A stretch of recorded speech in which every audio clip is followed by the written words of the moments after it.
Welcome to Superhero Stuff You Should Know, and we have a wild card ep for you guys here today. And we also got a wild card co-host, guest host. He's back from the past.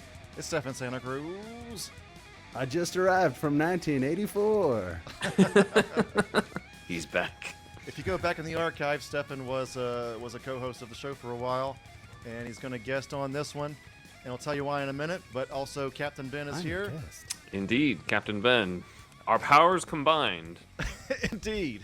So wait, can I change my name to the Steffateer? Sure, go ahead, man. No problem. So, you saw in the thumbnail already, we're doing a Captain Planet movie pitch. Why Captain Planet? You know, this is definitely kind of a wild card here, right? Mm-hmm. So, I randomly texted Stefan March of 2021. I copied and pasted this. Totally random, but remember Gaia from Captain Planet? And then I texted a picture of her, and then he said, yeah, she a bad bitch. So this is true. Then Stefan and I started throwing around movie ideas for Captain Planet, because it just seems like one of those ideas that's like, you know, it could really, like, you know, you put a little spice into it and there could be really something there for a movie, you know? And 90s nostalgia and everything like that is definitely a thing these days. So there's that, you know? And let me get these slides going here, guys. So this is one of our thumbnails for it. And so, yeah, and this, we're actually kind of relevant here as well, because one of the other things about this is that this project is currently in development. Variety magazine has this article here saying that Glenn Powell says the Captain Planet movie isn't dead, and the producer Leonardo DiCaprio is, quote, super passionate about it, end quote. There's also a Screen Rant article. This is from actually 2018, so take that with a grain of salt, of course, but they said that the script is dark and irreverent, which I don't know about I don't that. love. Yeah, I don't love. And that's one of the things reboot. I want. Yeah, it's one of the things I kind of want to, you know, the direction of our pitch isn't that, as you'll see. So we'll get into it in a minute. Seems like they want to do the whole like Funny or Die thing where, I don't know if you saw the spoof where it's Don Cheadle and he's like, he basically is like, I'm Captain Planet, and he just starts killing everybody. And I'm like, I feel like they probably saw that and like, oh yeah, that's what we could do. It just play it off as a dark joke like that. Like that's what it sounds like if the Screen Rant thing is correct. Yeah, it's also like, what? Man, my math sucks these days, but it was years ago. It was 2018. And what is that, 5 years ago? I think I need for it to be reverent, not irreverent. That's the thing, too. You have a message that is all about saving the bullshit. Planet, and you can't be irreverent about it. You're going to get Andy Samberg for this shit or something. Yeah, I don't... He's going to fart his way into the sky or something. You could go slightly dark, maybe, because it's live action. I think we actually really... came up with the best possible version of this property. So we'll see. Personally. We will definitely see about that. So, yeah, I wanted to send a message out. I wanted this episode to first be for our listeners, of course. But also, I'm talking to you, Glenn Powell, and Leonardo DiCaprio, and Jono Matt.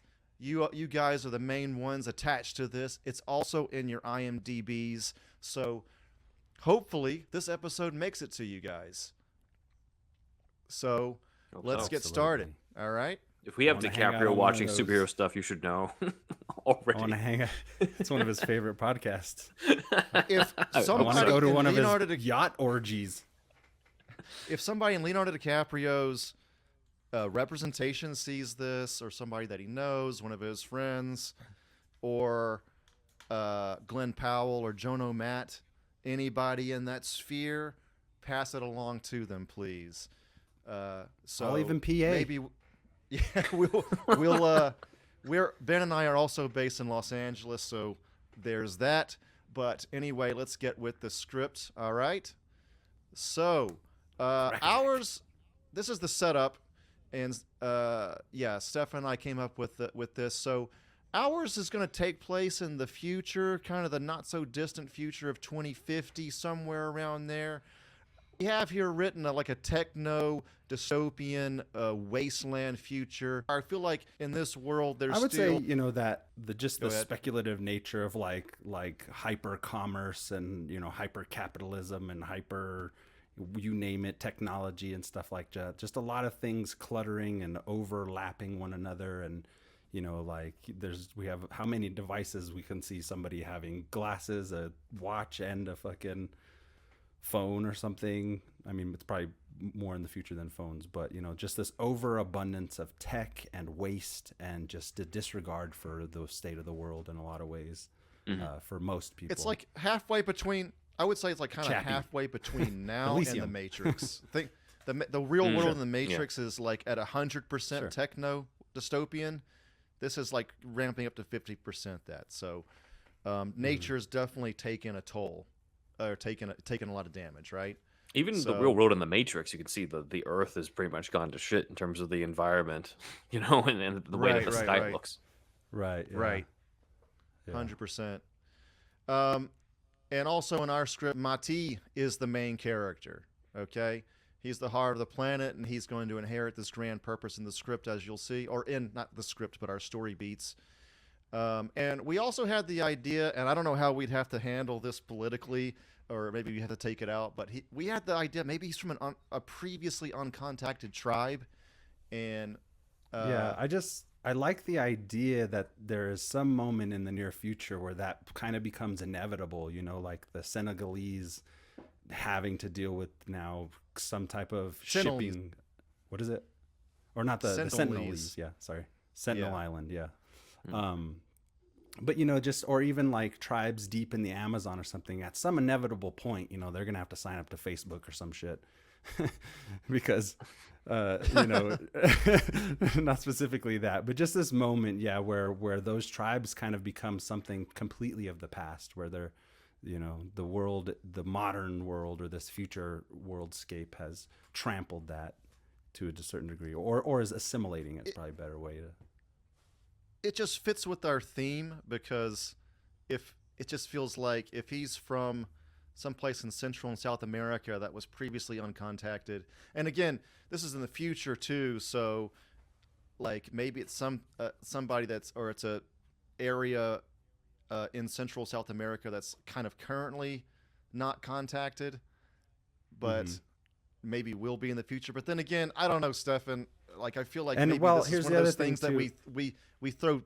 This part might need to be edited a little bit. Well, so we addressed this actually, and I think if you forget, we had also talked about maybe it's not so much the moment that this happens, but maybe it's been going on for a couple of years now, and a lot of these people have been kind of assimilated into a modern society. You know, even just looking at Mati's clothes here, you know what I mean? He's probably dresses like this on a day-to-day, more or less, at this juncture. Where maybe in his early childhood he was more tribally oriented, if that makes sense. I think we kind of like somewhat, you know, there'd be like people like disaster relief and stuff maybe come help him at a certain point and make little, I don't know how, like Greenpeace and these kind of organizations maybe have little bases on these types of, I'm just making that up, but at any rate, something, at any rate, he's Central South American, and he's from some sort of tribe. We'll have to figure this out later, the specifics of this, just so that the representation is correct, right?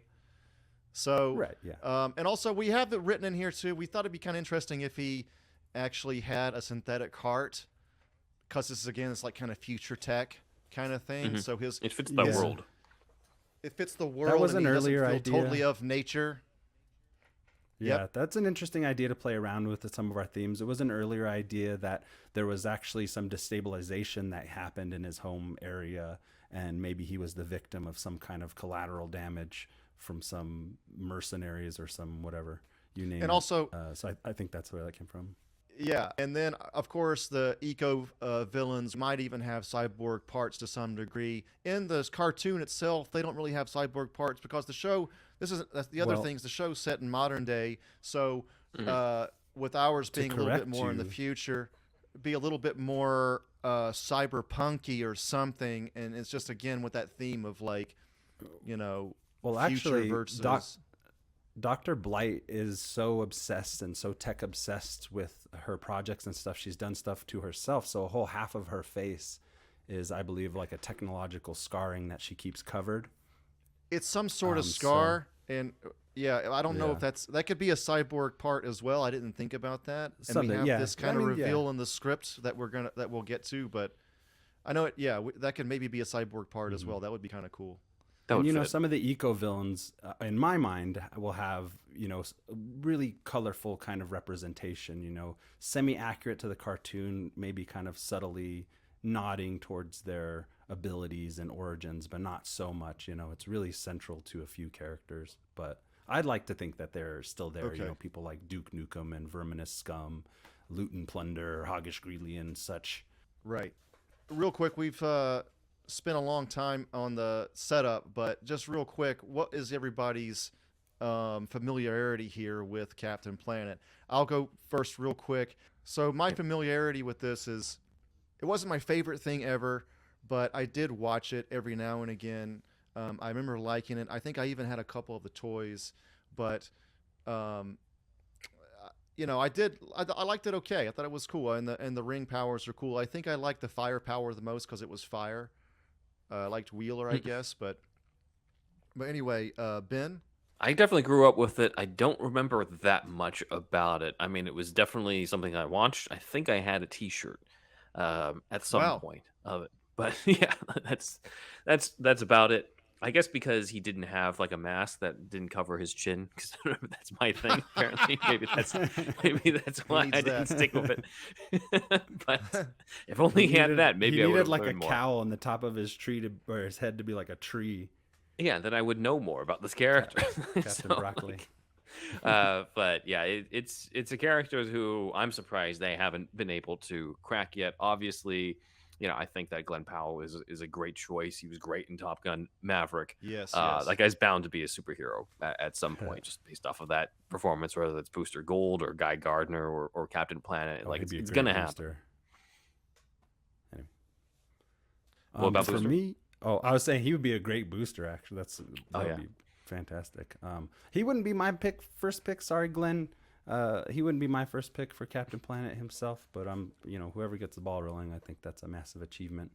I grew up, I'd say, having pretty well acquainted with the cartoon. I'd say I watched at least the first season through. The first season being the better of the two. The second season's still good, but the first season has a lot of voices. It has Jeff Goldblum, Whoopi Goldberg. I'm blanking on some names. We'll have to figure that out. But it's got a lot of good voice acting. Ed Asner, yeah. Well, Ed Asner he was in everything. Yeah. But still, like Goldberg. Grateful, yeah. Goldberg Yeah. was replaced by Margot Kidder as well. I'm just like, these are huge names for this show. Yeah, Frank Welker did the monkey. What's the monkey's name? I feel like that's an Suchi, important I think. detail. Suchi, all right, yeah, Suchi, Frank Welker. But yeah, I loved it. Great toys for this line. Always, that's pretty much what my fandom is contingent upon. All about the toys. Yeah, Gaia was voiced by Love Whoopi it. Goldberg, which I didn't notice these crazy names when I was a kid at all. But She was also Yeah. Guinan on Star Trek: That The is Next true. Generation. Oh, that is true. All right, so we finally made it to the script, everybody. Not the script, but the story beats. So The treatment. we open up with treatment. Dr. Blight as pictured here, and her henchmen, which are the eco-villains. They've come for land and resources to a rainforested area somewhere in Central or South America. Part of her face is covered, as you see here, by her hair. And Mati and the other people who would become Planeteers are there protesting Dr. Blight and all that pipeline. Yeah, it's like kinda stuff. like a pipeline kind of thing. Yeah. And so Mati and other people who would become the Planeteers are there protesting Dr. Blight and the eco-villains. And then it's not just those Planeteers or the future Planeteers, but it's a whole group of protesters, okay? Yeah. A la And what was that called? The something pipeline protests. That's kind of what I was thinking. Yeah. And I also thought it would be kind of funny if the group that some of them were a part of in the world is actually called the Planeteers. Like it's kind of like, Greenpeace or something, or some organization. Oh, that would make those sense. Vests. Yeah. And then so, That's the ones cool. that stand out by the end, they're truly, really what we know as the Planeteers. But in the world, it's like they signed up because they don't want to go to traditional college or some shit. Yeah. Great picture, actually. Hell yeah. Perfect. Oh yeah. Greta's going to have a cameo in this shit. I Godzilla's was going to be on the thinking- soundtrack somewhere. I was thinking about Greta having to be in this movie, man. That'd be great.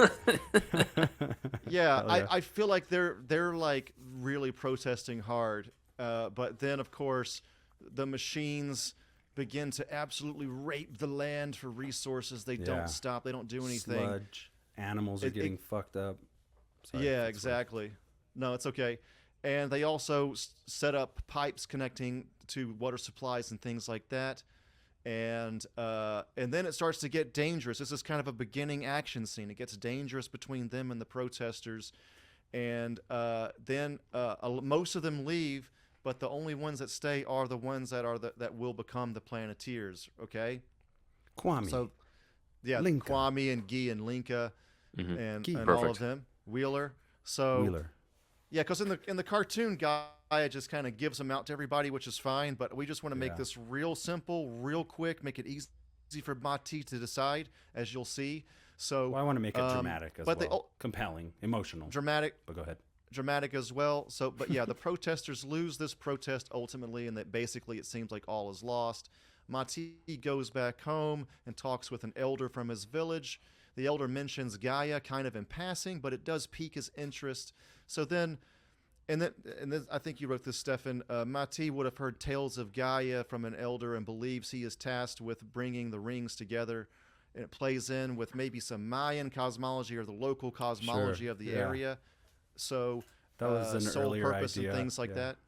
Yeah, Yeah, so I think, definitely kind of when we get around to Mati kind of discovering something or discovering Gaia or communing with her or whatever, I like the idea that he'd be tasked with this responsibility rather than it being some kind of prophetic kind of thing, but something lying in there. oh right. Oh, Dan just found this image. I think this is Mati consulting with an elder. All right, I didn't know that was there. See, the it's- most important thing is making the source material believable. Doesn't have to be realistic, believable. verisimilitude. Oh yeah. So That's a type of pasta. Indeed. So everyone thinks Mati's full of shit, but he does go to seek Gaia by himself. Mati's a true believer in this, and Can I just add one then thing? he real finds quick? her. Sorry. Yeah. I do think it's important, this may change in later discussion, that Mati has the monkey in the movie. People like Okay, animals, yeah. and I Suchi. think we would be remiss without him. And you've seen those little monkeys like pirates? It would be great. Anyway, go ahead. Sorry. People would be asking, No. "Where's the monkey?" So Where it the makes fuck is sense. Suchi? Thank Hopefully I got that name right. Okay. So, yeah, this is something that we wanted to talk about real quick, but Gaia is, I like her being somewhat ethereal and kind of staying ethereal, and maybe like that the Gaia chamber is kind of in another, it's still on Earth, of course, because she is the Earth force, but it's another dimension kind of thing on Earth. You know what I mean? So I guess Yeah, my yeah. question to you guys, real quick, is how physical and how ethereal should Gaia be? Do you guys even have any thoughts on this? Let's go with Ben first.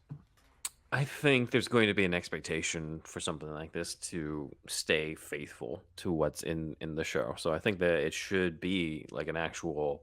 It doesn't have to be someone who looks exactly like the cartoon physically, but at least having like the costume, like at least having that aspect should be in there. I think it would be disappointing to fans if it was just only like an ethereal, disembodied voice for the entire time, and you never really got to see her physically. Right. That's kind of my, from what little I remember of this character from Captain Planet, but that's kind of what I think, fans would be expecting, is at least somebody who shows up in purple. She doesn't have to be, this brunette woman here, but somebody who's at least in the costume. Someone who actually shows up Oh, physically. for sure. For sure. Yeah. Stefan? I would say with the crystal chamber being that it is in the source material, any filmmaker making this could get a lot of mileage out of that type of magic and that type of room. Anything can happen in there, really. I think it would be kind of cool keeping it somewhat ethereal, as if it is this real spirit of the planet. And that being said, I think it would be cool if we did see some kind of full body materialization, even if it is just near like Force Ghost.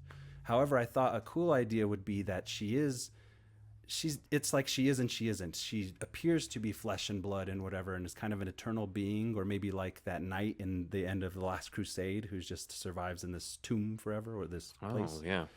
Something like that, where, if she happened to leave, she'd probably turn to dust or something. But I did think it'd be cool if she was some type of eternal being that existed only in this chamber. So when she talked to the Planeteers, like, they could come down there and, she could say something like, I'm as real to you as any of you are right now, but outside of the chamber, I can only speak to you through the rings or something like that. Yeah, I think kind of like a wizard in Shazam. I could go either way. I would like a little mix of both. Yes. I would love, for me, it's most important that the apparition or the actor look like somewhat close, recognizable to the source material. Make a really cool costume out of, those simple ingredients that we have there. Right. Yeah, I kind of feel like she's party. I feel like she is mostly real. I mean, she's definitely like physical in and around perhaps the Gaia chamber. Maybe that room has a name in the show, but we're calling it the Gaia chamber for right now. Crystal chamber, I believe. Something like that. And then, but she can show up ethereally to Mati specifically when he has the heart ring on. I think that's the idea. Cool. Yeah. I like that, yeah. So or that's come kind out of of my the idea. ring. But I also like the idea of her being super mysterious, especially at first. Like you mentioned Star Wars, Stefan, like whenever you're in the Gaia chamber, it's like those like hallucination type scenes that Luke has in that could be kind what was of cool. that? It's a mystical place. The second Empire with Obi-Wan. Yeah, and in episode 8 or whatever, there was one that was kind of similar to that. When he shows up at that, yeah. Yeah, something like that. But I mean, of like course, I said, Gaia, I think it's kind of mysterious at first, but then it gets a little bit less mysterious when she shows up. That's my idea. Go ahead, Stefan. That's what I think. I think you can get a lot of mileage out of this whole crystal chamber. There's psychic energy there, or whatever. So when they're away from her, they can be speaking telepathically, which is something that happens in the show. And just, I mean, you could have a lot of fun there and really make that such a magical kind of experience to be in. I would shoot it in IMAX. That chamber, the whole movie. But being in that chamber would just be, could be, it doesn't have to be massive, but it could feel engrossing, immersive. I think also it's maybe you're walking through somewhere in the rainforest in that area, and then it's like there's some sort of slip into another dimension. Also, like cool. It wouldn't show up on a map. It would definitely be somewhat magical, and only some locals like that elder knows maybe about it. So yeah, all right. Like I said, it's like the Rock of Eternity in Shazam. Yes, like the little area that he's able to access through the subway at that one point, or the portal in the door, or something like that. That's like very mysterious, portals, baby. That type of thing. I mean, this is a fantasy world. It's a world of magic and stuff. So like we will be accepting of. Someone who's a spirit or is in this thing, as long as the rules are consistent. I think it's fine. 100%. Man, love it. So yeah, moving on. Great discussion, guys. So Gaia gives Mati the heart ring and all the other rings. Okay? But she says that the heart ring is his and that the rings imprint on one person only. Here we deviate from source material, I think, a little bit, unless that's actually in there and we felt the force on that one. Yeah. But this is important for our scripts later. Rock solid. So, for our beats, rather. We don't have a script, we have beats. So, Gaia gives him his mission to save the planet as well, of course.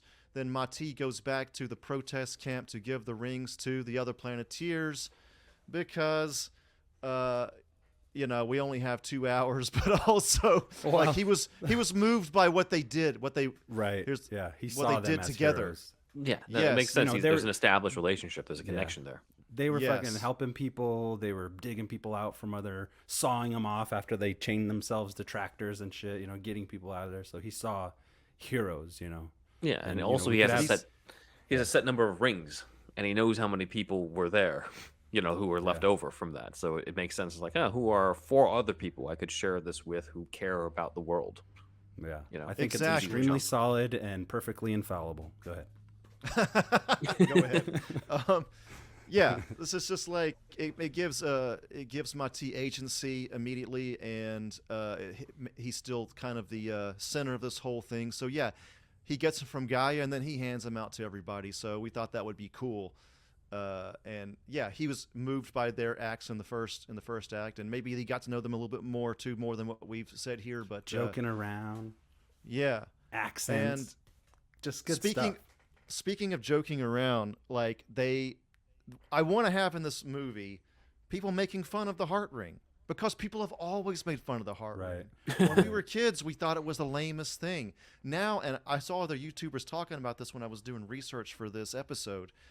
I mean, Now that they're an adult, they see the heart ring totally differently, because you can kind of influence people's minds and things like that. Like, it's really, and the Captain Planet wiki also says it's the most powerful ring. So So, but yes, we get a little meta there, and we have the other Planeteers say, "Well, your ring seems to do nothing." They kind of razz him about it a little bit. They haze him. I think Wheeler could really have good moments there, and being just like, "Oh, fire, so awesome, burning stuff," and it's like, when they get around to Heart, he could have some quippy, New York loud thing to say about it. Exactly. Yes. So at this point, all of the Planeteers, they all have their rings now. Okay, everybody's got their rings. And what's the first thing they decide to do? Infiltrate that base. That brings us to the second act of our script. Let me just add there, in the cartoon, Kwame says something right after they get the rings. Kwame says, "Well, I suppose we should get good with them and go practice with them." Gaia says, "There is no time. There's a threat happening right now. We need you to go out there and do something about it." So I think it would be good to preserve that. We only have 20 minutes of this episode. Let's get going. I don't know about that, because I mean, I think I like the idea of the other Planeteers not meeting Gaia till later, and maybe we can switch that around in a minute, but I have it to where, well, you'll see in the third act. Well, but the listeners will see here in a second. Well, there's also a desire as well, from a writing standpoint, to have your main characters be the ones who are active, in the sense that, like, they're the ones who have the goals, they're the ones who push things forward, and aren't necessarily like, you can have a boss point to them like, "Hey, do this," but it's always more powerful when it comes from their own desire as opposed to what someone else tells them to do. I would still keep that moment. Exactly. Gaia doesn't have to be in the room. I would still have Kwame be like, "Well, we should probably practice with these," and be like, "There's no time. We gotta," or actually, Wheeler that moment could be doesn't like have to that. happen. You're absolutely right. Just the urgency of what's already going on is a good clue to why they have to just immediately move forward. Yeah, Plus, I mean, we're now in the like, dystopian wasteland version of this, so they really don't have time. Yeah, They don't have time, and it's like plus, Wind Up Girl by Paolo Baccagalupi. I mean, we just really need them to, like, hey, we got the rings. Damn, let's fucking do this shit. Let's have them be badasses. Yeah. These are badass eco Planeteers, right? So, Well, I think it should be. They maybe test it out a little bit just to see also believe that they can do it, but also, it's just general testing. But then immediately, they start breaking into this base of operations, right, set up in and around the rainforested area that they're drilling into. Exactly. Or doing whatever they're doing. In this base, there's mechs and all kinds of robotics and things like that. And also, this is set up in the show too. I think there's mechs in the show. Hoggish They got all kinds of gadgets and futuristic robots. Yeah. So we have it here where they're going to take out some drills. This is like the first thing that they're going to do. So they're going to they use their rings and take out these drills in this area. So we get a showcase of these powers. So we got the showcase, and they're using the rings, and then they take out almost all of them. But then Hoggish Greedley shows up in a mech. I think I have a slide here for that. Hold on, computer, going slow. And I was saying too about, like, some of the villains, rather than going, because even in the cartoon, Hoggish Greedley has this name, but he's kind of mutated. he doesn't have exactly like a pig face, but it's like a human pig hybrid kind of face. Anyway, what I was thinking is, you know, this is another thing though with the villains, with these guys especially. I don't know if we'd use their names, or like the names are right. So That's what I'm saying. A little bit too much, but like definitely like lean. I think into they should the be essence of that recognizable. character. Yeah, the guy who we're seeing right now, he should look like what we're seeing on the screen. You know, maybe save for some of the pig-ishness. We don't have to say his name, but I think the henchmen that turn up in this film should be recognizable to some of the villains that we've seen in the cartoon. Maybe not some of the more colorful ones, because, you know, say if there is a sequel, save some of those or something like that. But, you know, Hoggish Greedley, he's the right-hand man. He fits the job. You know, he's kind of the roughnecker, the rig worker. He's kind of like the guy in Avatar 2 who was the boat captain kind of guy. Oh yeah, if you will. You could also just get that guy to play the role too. For sure, yeah. I think there's another element where these are kids who are fighting these people, and so it kind of would make sense if they're the ones who kind of like, in order to establish their battle plans or talk about what happened or something like that, they assigned nicknames, you know, like this, the whole like trash talking nickname type of thing is a trope as it is. So like Hoggish Greedley could just be what Wheeler nicknames that dude who looked like kind of a pig who they fought, you know, on the drill. Like, it makes sense that he could give that. Captain Obvious, I didn't ask like, you. Some version. They don't have to do that with every character, but like for ones where it's just like, okay, maybe this makes the most sense as a nickname for that character. Yeah. So I was thinking it would. Yeah, I was even thinking it would be fun if somebody just said, "You're a greedy pig," you know, something like that. There you go.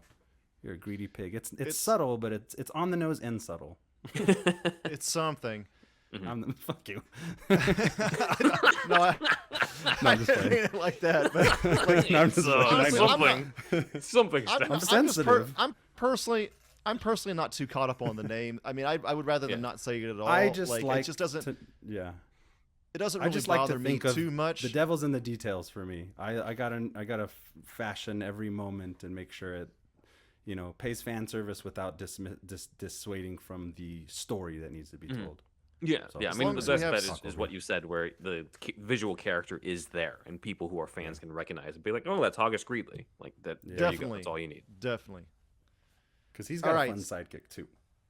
So there is a bit of a fight scene here as well. We get a real showcase of the rings here as well, and they defeat the mech that he's using, but then the area is filled with noxious smoke, and maybe this is the mech's final move or something. I wanted to have a quick discussion about this too, because it kind of feels like they need to defeat him, but then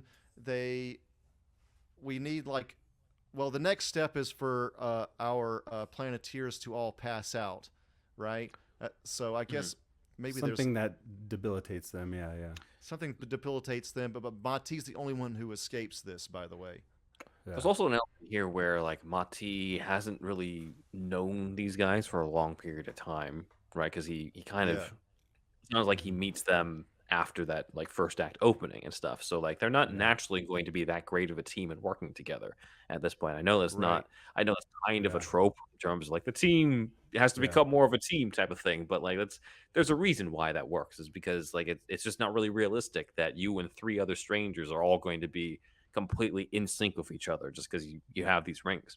So it's a possibility that this smoke and all the stuff that happens here is due to partially like them just not having full control, because they just got these rings too and they just started working together. They're not going to be the Avengers.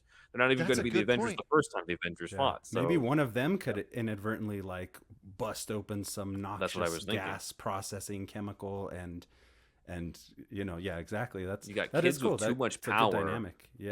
Kids with too much power in an area full of like, you know, noxious stuff in there. Like at one point, like one of them is bound to accidentally do something that's going to cause that. So maybe the noxious smoke doesn't necessarily come from the villains.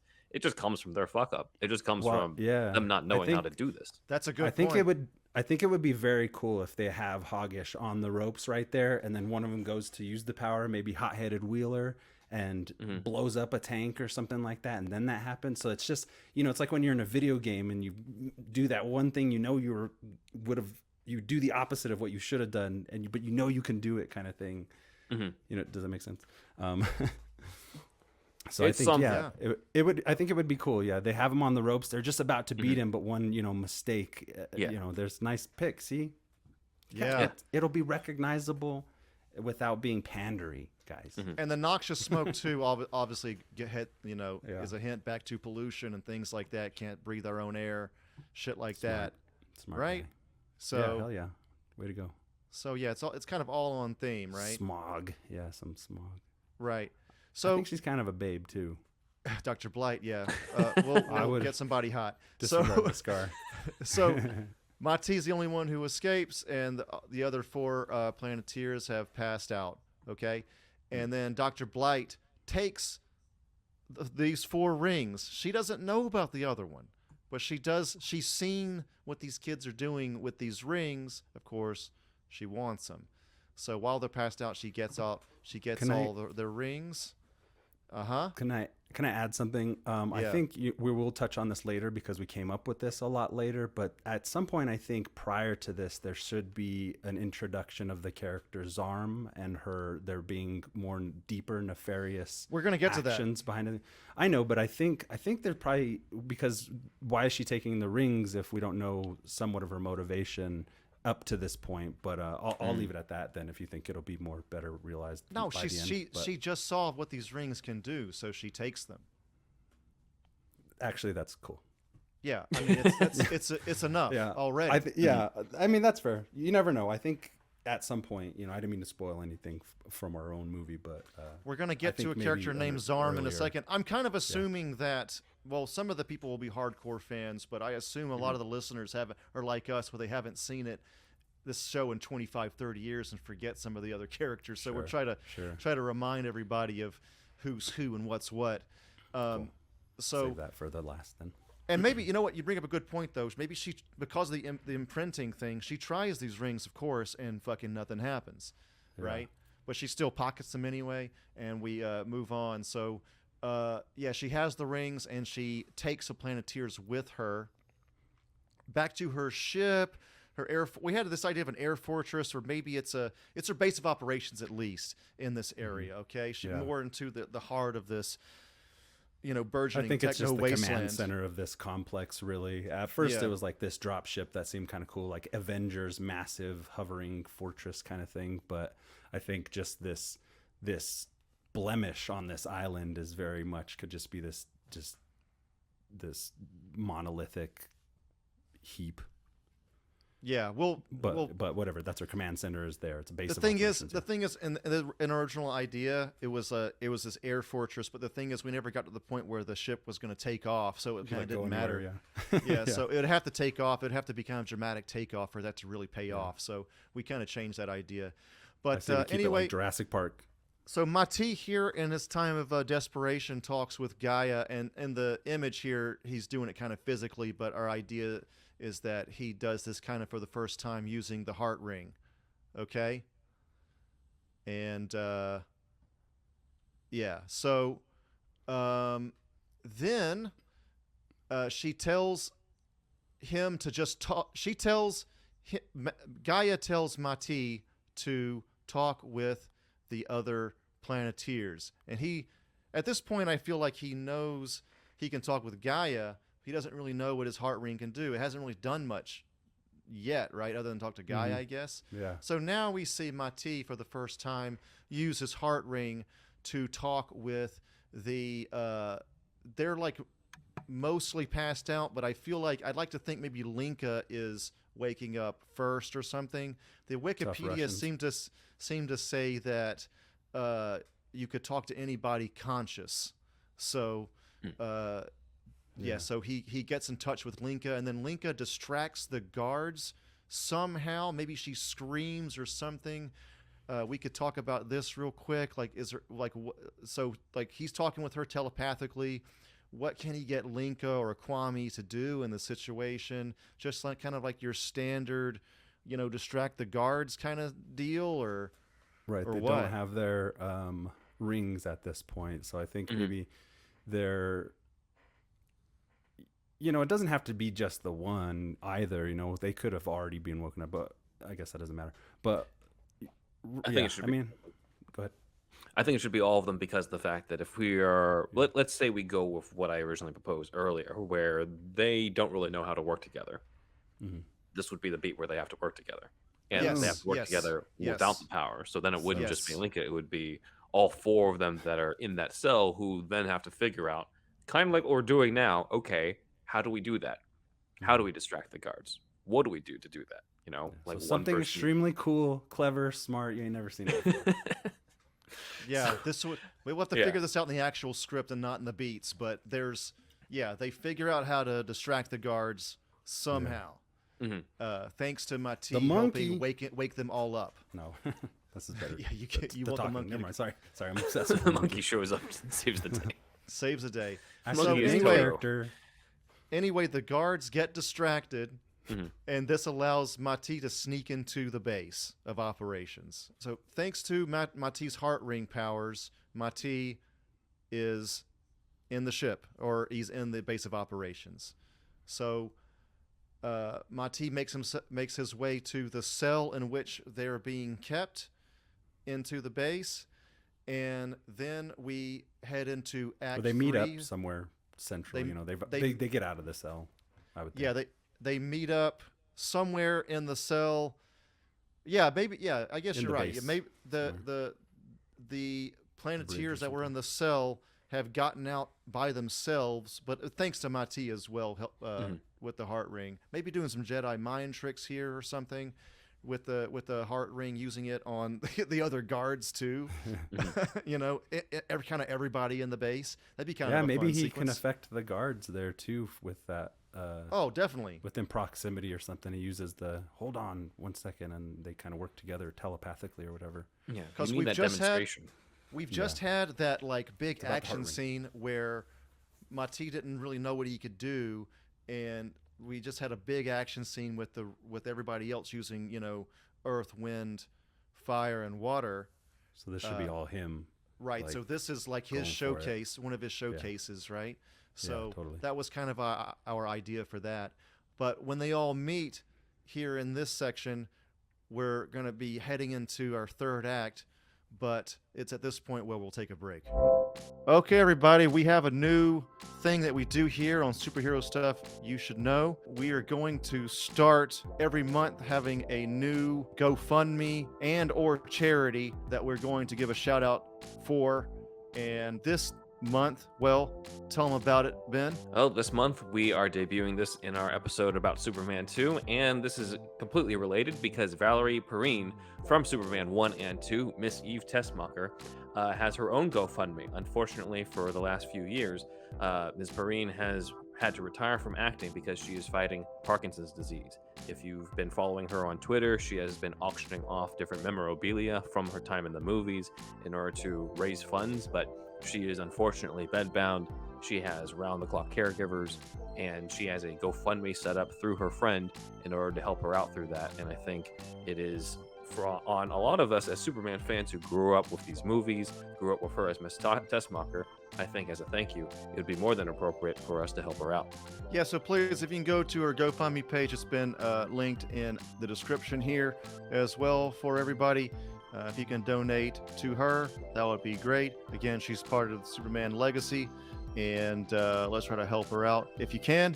And also, on top of that, we want to also give a shout out to the page where you can donate to the American Parkinson's Disease Association itself. So that will go to support and education and research. So if you want to support them as well, or just them, also fine if you want. So check that out. That will also be linked. We thought that we should not just be into heroes, but also try to take an influence from all these heroes we read about all the time and at least do our part in any way that we can, insofar as, helping these kinds of people. So yeah, if you can, that'd be great. And thank you very much. Just wanted to announce that I have a new podcast called Gaming Gaiden. It's about Japanese to English translation. In this first season, it will be 10 episodes each season. If you saw the ranking every Superman video game two-parter we did here on Superhero Stuff You Should Know, you have seen Mike before. So yes, if you like video games, If you've been interested in Japanese ever, we're going to be talking a lot about just Japan in general, Japanese cultural differences as well, and we also are going to have a lot of talk about 90s video game magazines such as Electronic Gaming Monthly, aka EGM. So stay tuned for Gaming Gaiden podcast. It's already out now, y'all. I want to tell you about the Patreon.com. Patreon.com/superherostuffpod, and on that you get the $1 tier. You can join the $1 tier, which gets you the shout out on the board, and either visually or orally, or both at times. We want to do the oral for the most part for newer people. And then the $5 tier gets you a whole new show. This show is every Monday, as you well know, and it's free on YouTube and the what's nots. And the Patreon show is every Friday at the $5 tier mark. You can, if you want, binge us for $5, and there's like 150 episodes, almost 150 at this point, and you can listen to all that content there. Even the stuff that's been released from the vault, none of that has been the full episode as well. So trying to keep our $5 tier people happy. But yeah, check that out. And then our $10 tier gets you all of the above, plus it gets you a monthly meetup show where you meet up with us monthly, and it's like a Zoom-like call, and we have a topic at hand, or sometimes videos we react to and things like that. And that's at the $10 tier. Every tier that you get, like the $5 tier gets you the $1 tier benefits, and the $10 tier gets you the $5 tier benefits and the $1 tier benefits. So check that out at patreon.com/superherostuffpod. We also got the merch, which is Redbubble, superhousepod.redbubble.com, and on Threadless, superherostuffpod.threadless.com. Get your Bin Man and Indeed Wizard mug, shirt, shower curtains, and all the rest artwork by Stephen Santa Cruz. And please send us some audio at superhousepodcast@gmail.com. A bumper would be great. You too can be part of the show. I'm ThunderWolfDrew on Instagram and Twitter. ThunderWolf Lives is my other YouTube channel, one of my many YouTube channels. And I have also ThunderWolfDrew.com has my whole portfolio in one place, except for AmanoRecon.com. That's AMANORECON.com. And that is an original idea that some friends and I are doing, where it is R-rated Power Rangers meets Stranger Things. That's the quick pitch, and it is not a fan film, original idea. We have a pitch video right now on YouTube and on the Indiegogo page. We're campaigning right now as of this, when this episode premieres. And this poster art is by ZacharyJacksonBrownArt.com. And check it out. Please support us on the campaign, and more from that soon. But yes, it's bloody, and if you like that kind of thing, check us out. And that's it, Ben. Follow us on social media, on Twitter at SuperHousePod, Instagram Superhero Stuff Pod, where we have some different supplemental stuff. I've even analyzed the martial arts stance that the Keaton ornament from The Flash is in, so you can check that out on our Instagram, Superhero Stuff Pod. TikTok, Superhero Stuff Pod, Vero, Superhero Stuff Pod. My website is benwanwriter.com, where you can read a whole bunch of spec scripts, including Gotham, Vampire, Elementary, The Death of Sherlock Holmes, and Curb Your Enthusiasm, Disneyland. If you're fans of any of those shows, check them out and let us know what you think. My YouTube channel is in the description below, including Doctor Who, The Ronin of Time, an audio drama I write, edit, and narrate with the 8th Doctor meeting Miyamoto Musashi. My personal Instagram is benwanwriter. If you like cats, my son, Alfie, my cat, is at Alfie Pennyworth Cat. And if you have an Alfie yourself, then you can get the Whisker Box, the only cat box with a crazy cat lady and gent. And you can even check out another page on that website, superherostuffpod.com/show notes. That includes various show notes for each of our episodes, links to the scripts that we review if they're available online. Amazon links to the stuff we've been talking about, including, Brian Levant's book that he plugged for us, My Life and Toys. So check that out at superherostuffpod.com/show notes. Lord have mercy, y'all. Do you like hounds? Do you enjoy pooches? Do you find yourself enjoying time spent with that of canines? Talking about dogs, y'all.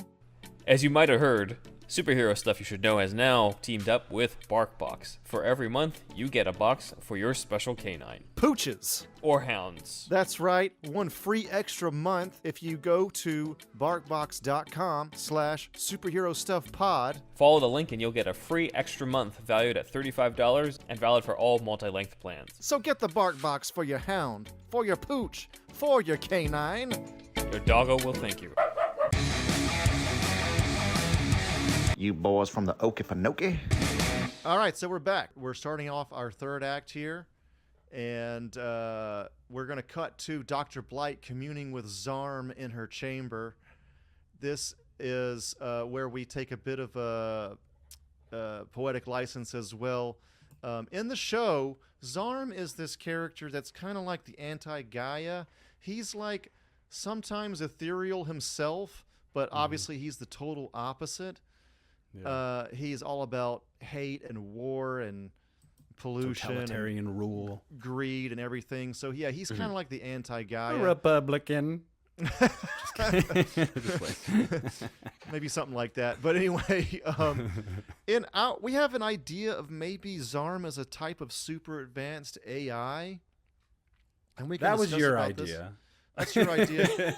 You're kind of married on that idea. I would take a more mystical thing. I would have him be like some space entity, spiritual entity that is akin to Gaia, but is maintains all that oppositeness.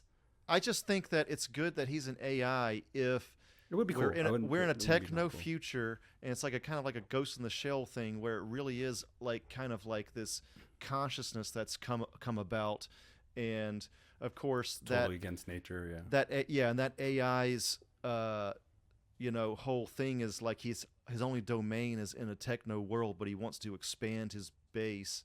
So and so that's that's also what's influencing Dr. Blight. And also we had this idea, Steph and I talked about this off air, where remember in The Fifth Element where the guy is on the phone with essentially a Satan or something, like, remember that's real creepy. The alien planet. It's a planet that's talking to him. Yeah. That's why I would lean more toward cosmic, but I don't hate the idea of the AI either. I think there's a way to do both, actually. Boom! I think you could do the AI. It seems like it's an AI, and some of the hardcore Captain Planet fans are going to flip their shit and be like, "What? They did this change? It's like Galactus being a fucking cloud or whatever." But then it can be like, well, the AI it's the Ghost in the Shell type of situation. It's the computer housing something, and then like, even when you destroy the AI, Zarm is still around because he didn't start with the AI.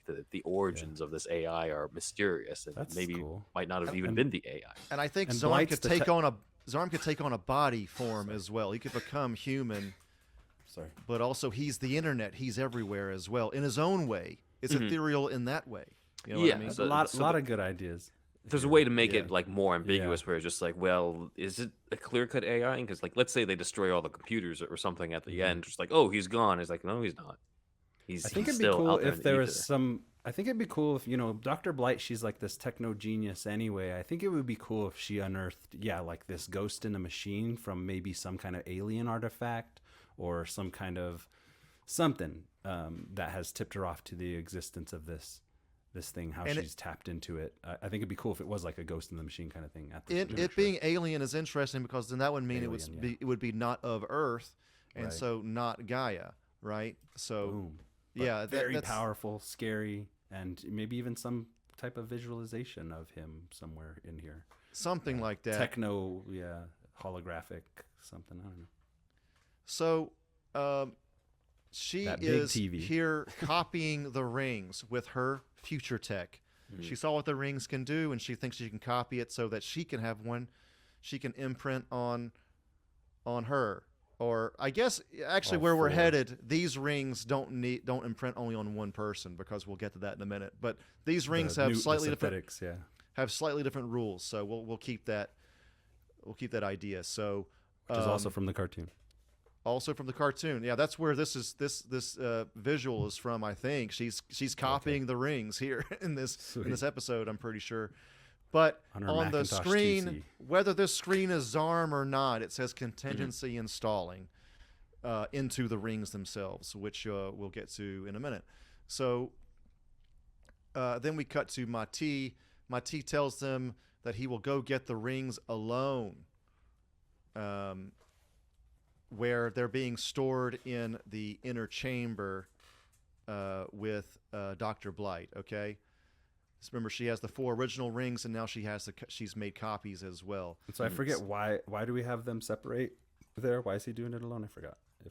Well, aren't they still? I think he thinks it's too dangerous or something. We can make them maybe go together. What do you think? I think they should go together. At this point in my head, I think the 4 who are not Mati have freed themselves from the cell with his help, possibly showing how powerful that ring is, maybe even affecting the guards somehow. They meet up in some central area of this space, and they go to get their rings back together. And that's, a good moment to establish how they're starting to okay, we got to take this a little bit more seriously than what we just did, And so I think they should get them all together if they infringe on something. I think Matias also already had his showcase as well with the ring. That's true. With getting in, that's kind of your own thing where somebody's going to put it on YouTube as the scene that proves the heart ring does do something. And that's true. That I don't think you need to do that again with this part. So maybe at this point now they're back as a team, is just working together, but he's the only one with the ring. Okay. Right. My idea was heroes, baby. Heroes. Was that he was the only one with a ring at this point, so maybe that was his thinking, is that he wanted to just make sure that he's the only one that's kind of super powered right now. He goes alone. But we can make them go together. Good emotion, yeah. But that's a good emotion. You could even step on that at some point in there, where because this is a story about a character becoming a leader. Exactly. Right. Sure. Right. So where was I? So the original rings. Oh, we're gonna cut to Dr. We're gonna cut to Dr. Blight. She's giving out the rings to the 3 other guys, which are the eco villains. It could be Verminous Scum, it could be Loot and Plunder. It's we'll have to figure that out in the next draft. Nukem I think somehow, Duke Nukem or something. But it's these guys. So she gives them the rings, and then the original rings are in a container in Dr. Blight's chamber, of course. So Mati and his team sneak into the room to get the original rings, and we have here another discussion real quick. But is there any? You guys have at this time any ideas of how they? We have a lot of sneaking on this in this base at this point, but we have Mati with the ring, and then we have they're having to work together. I guess it's that whole deal, and they're a team at this point. At some point, they should have to figure out where to go, and maybe go to run to confront Dr. Blight. They're going to try and either confront her or find where their rings are. Maybe Mati in his solo ventures knew somehow, or he's attached to the ring, so he can use the ring. Remember, he knows exactly where to go. So they're following him to go get the rings, and I think in that moment she's already passed her rings out. I think it would be cool if she got on a loudspeaker system and gave some really maniacal kind of little monologue about how, they're just kids, and, true, if, she's not afraid to take collateral damage or some shit like that. And then she lets her characters loose on them already. Right. So there's even more severity, but they're already really close to where the chamber is. And maybe the chamber where the rings are stored currently are not exactly where she is or the henchmen. So they get them just in the nick of time as these henchmen are right around the corner. And now they got the powers against all the enemies. Yeah. So now it's that'd be cool. Somewhat of an even fight. And then, we at this point, we have also said something or showed something about how these rings will have different effects than the more adverse effects to what the Planeteers rings, I think. Okay. So at any rate, the team, Mati and the team make it to the inner chamber, and I guess at this point they're not there because they're out testing out their own rings, I guess we could say.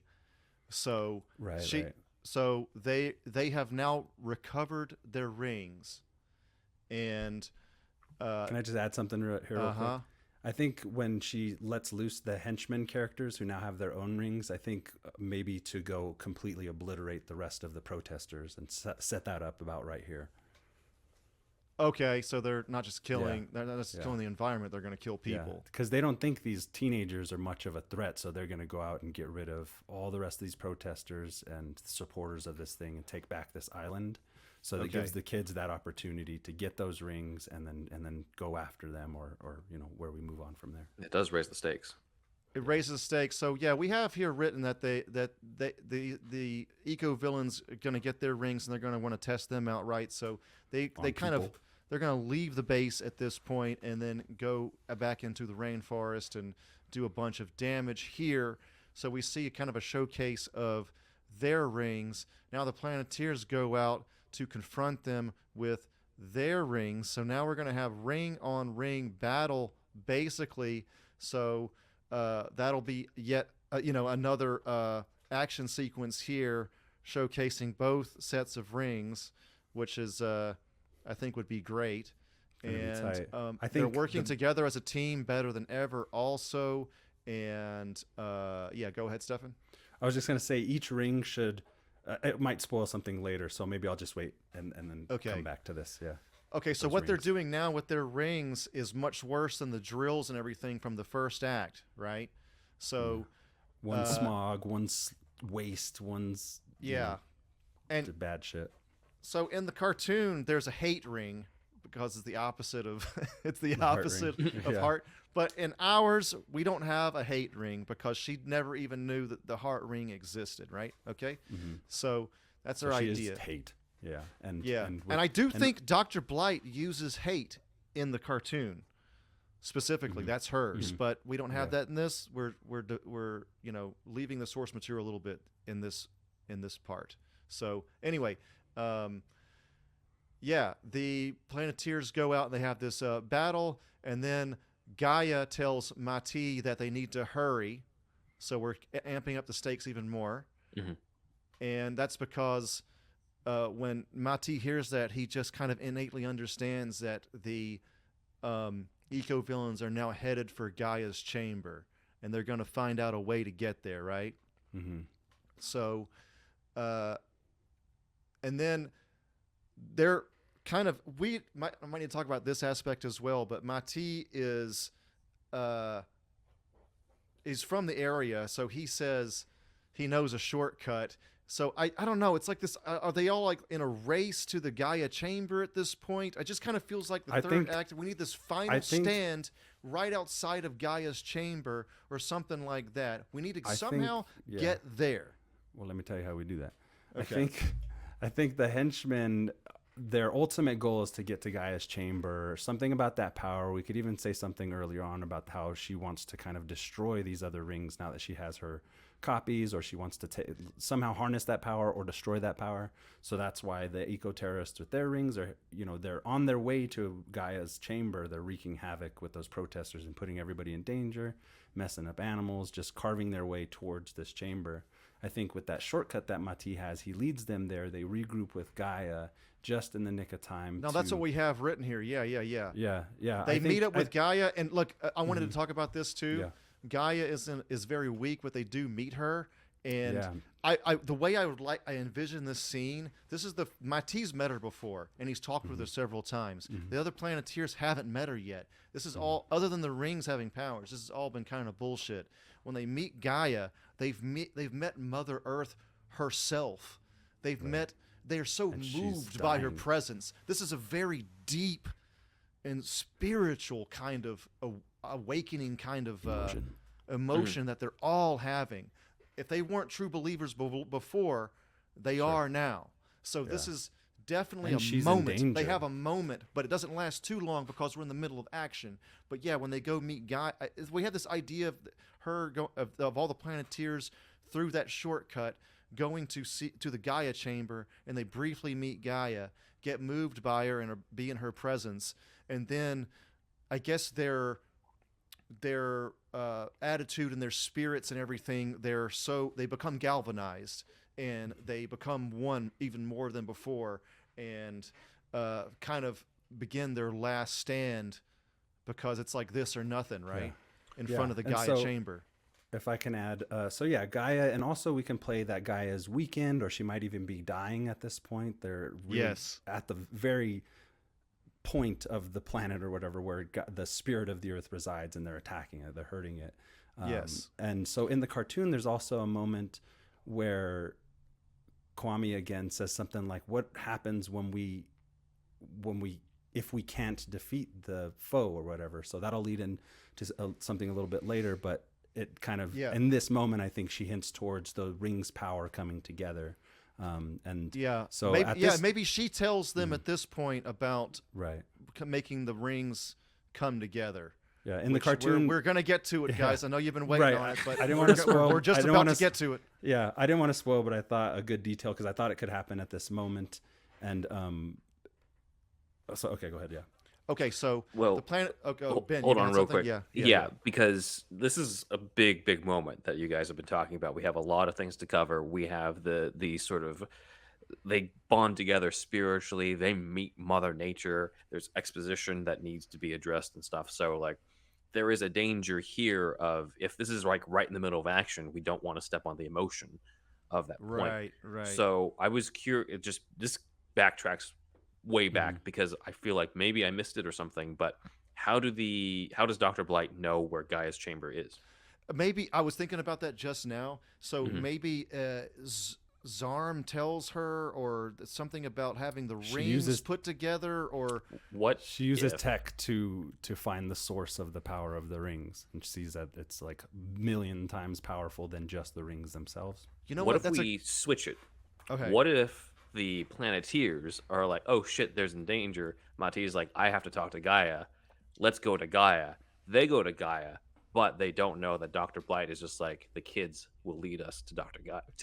That's great. So let's do that. We switch that. Then you get the kids to meet Gaia. We have this big moment. It can be like 5 to 8 minutes or so, but we know that there's in the background, like there's going to be something, because we know the villains are after them, but the kids don't know. So then you get like that emotion solidified. And then, boom, guess what? The eco-villains are at the door. Yes, they show you up. Let them exactly. right to you. Love it. And then there's a bit of guilt, too, where it's just like, shit, that like we led them to this. This is our responsibility. We have to take care of it. But that way you get your emotional beats more spaced out. And maybe even in that moment prior to, maybe they led people around that community of protesters as well. I don't think we mentioned, but there was like a camp, kind of central camp, where they are all kind of, I mean, if you there's a protester camp too somewhere in this area. We had this idea, because so they've all kind of flown there. They kind of put people's lives in danger at that point. Yeah, so I'd say you switch it so that they lead the villains to there. They just don't know it, and then like you get more of that moment, and then there's that added guilt, and like you just ratchet up the stakes even higher because they led them right to where the spirit of Earth is. Right.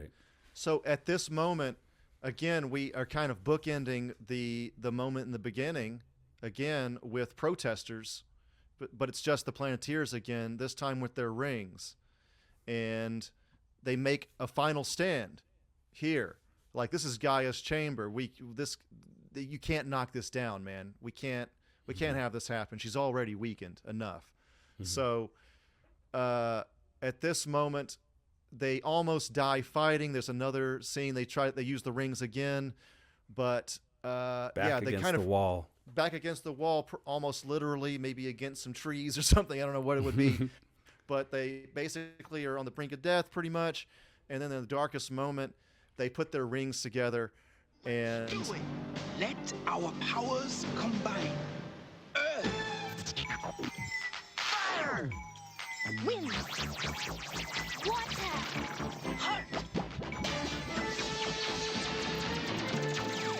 By your powers combined, I am Captain Planet. Yeah, I am Captain Planet. And it just like cascades it through the atmosphere, and just as it hits your ears, he's in the sky. Oh shit! Jump two more. Man. Jump two more. What, go ahead. Jump two more slides. Okay, yeah. Oh yeah. Here we go. Yeah. Ah, God damn it. Yeah. Oh my God. Captain Planet. We see him flying. Okay, Then so he's Finally back. here, everybody. The eco finally villains are have- astounded. What the? we finally have Captain Planet. He has been summoned. Captain Planet takes out the eco villains with some ease. Definitely a lot easier than what the Planeteers It were is going very through. cool. Those guys deserve it, and they get their comeuppance, each one of them. He doesn't kill him, of course, but he takes But him out, right? He takes them out in a clever way, yeah, for sure. Yes. So then, they put up some fights, not too difficult, and the Planeteers are amazed at what they witness. This is like they just saw Gaia, but also this. Like they don't know what's going to happen. They just got some kind of hint from Gaia, and then this happens. So they're like, it's just amazing to them. In Go the ahead. show, Kwame says, "What do we do if we can't defeat the foe? What do we do?" And then she says, "Well, put the power of the rings together, and I bet you'll be surprised." So I think there are some moments Something straight from the like cartoon that I don't know. need to end up like smack dab in this movie. But go ahead. I would do that moment a little bit more. I know we're not too subtle with Captain Planet, but something more subtle than that. Something to do with Mati kind of just gets it via the heart ring or something. He kind of I think what I like to think of the heart ring is kind of innately gives you a little bit more intuition. Also, I also think it's important to see not just the Planeteers as a team, but Gaia and Captain Planet as well. And I can speak more on that at the end. But yeah, I'm on board. Okay, of course. So they stare and wonder what Captain Planet is doing, and then while this is going on, Dr. Blight is still alive. Captain Planet takes them all out pretty easily, and then he goes to greet the Planeteers. He hasn't met them yet. He hasn't even met Mati yet. Nobody. So we kind of have that moment, and it's really moving. And then during this, Dr. Blight's still alive, and no one really knows this yet. Well, they're all still alive, but she actually wakes up, right? I mean, she's just at the command post at this point. They just beat up the bad guys, and so at some point she's got to get those rings and put them on herself. Right. So yeah. Either she was beaten up, and then she wakes up, or she wasn't there at all, or something like that. But at any rate, I like this. I like this moment being the moment where we see her reveal of what's under her hair. Mm-hmm. So I think that would be a good moment because we see her at her ugliest probably right here. Also, I mean, when I say ugly, I mean like being a bad person. Like it's kind of the worst she gets here. it somewhere around here in that scuffle, or yeah. she So tries to confront Captain Planet after he takes out those bad guys, and then he does something to her. I don't know. Go ahead. somehow she gets all of the rings here. We'll have to figure that out. But I had to do a quick Photoshop of this because it only had one ring. But she puts lovely. Again, we don't have the imprinting rule with these rings. Okay, these are the fake rings of destruction as they're called in the cartoon. Yeah, it's synthetic So bastard the version. rings of destruction, pollution, the exact opposite, right? So she puts all four of them on, and then she doesn't know what's going to happen either, really. But she just wants to become like kind of all powerful here, right? So like think of I kind of think of Jafar. Plan, the contingency. I kind of think of Jafar finally becoming a genie. Like she kind of gets taken over with power here. That's why I was thinking it'd be kind of cool. I don't know how long this movie is at this point, but in the cartoon, she does face Captain Planet head on in a couple episodes. It'd be kind of cool to harken to that and have her even attempt, with those powers, and maybe even get a few licks in, kind of thing.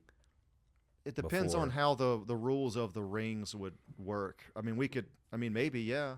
I think them put together, she probably have. I mean, they do it in the cartoon. That's all I'm saying. Okay.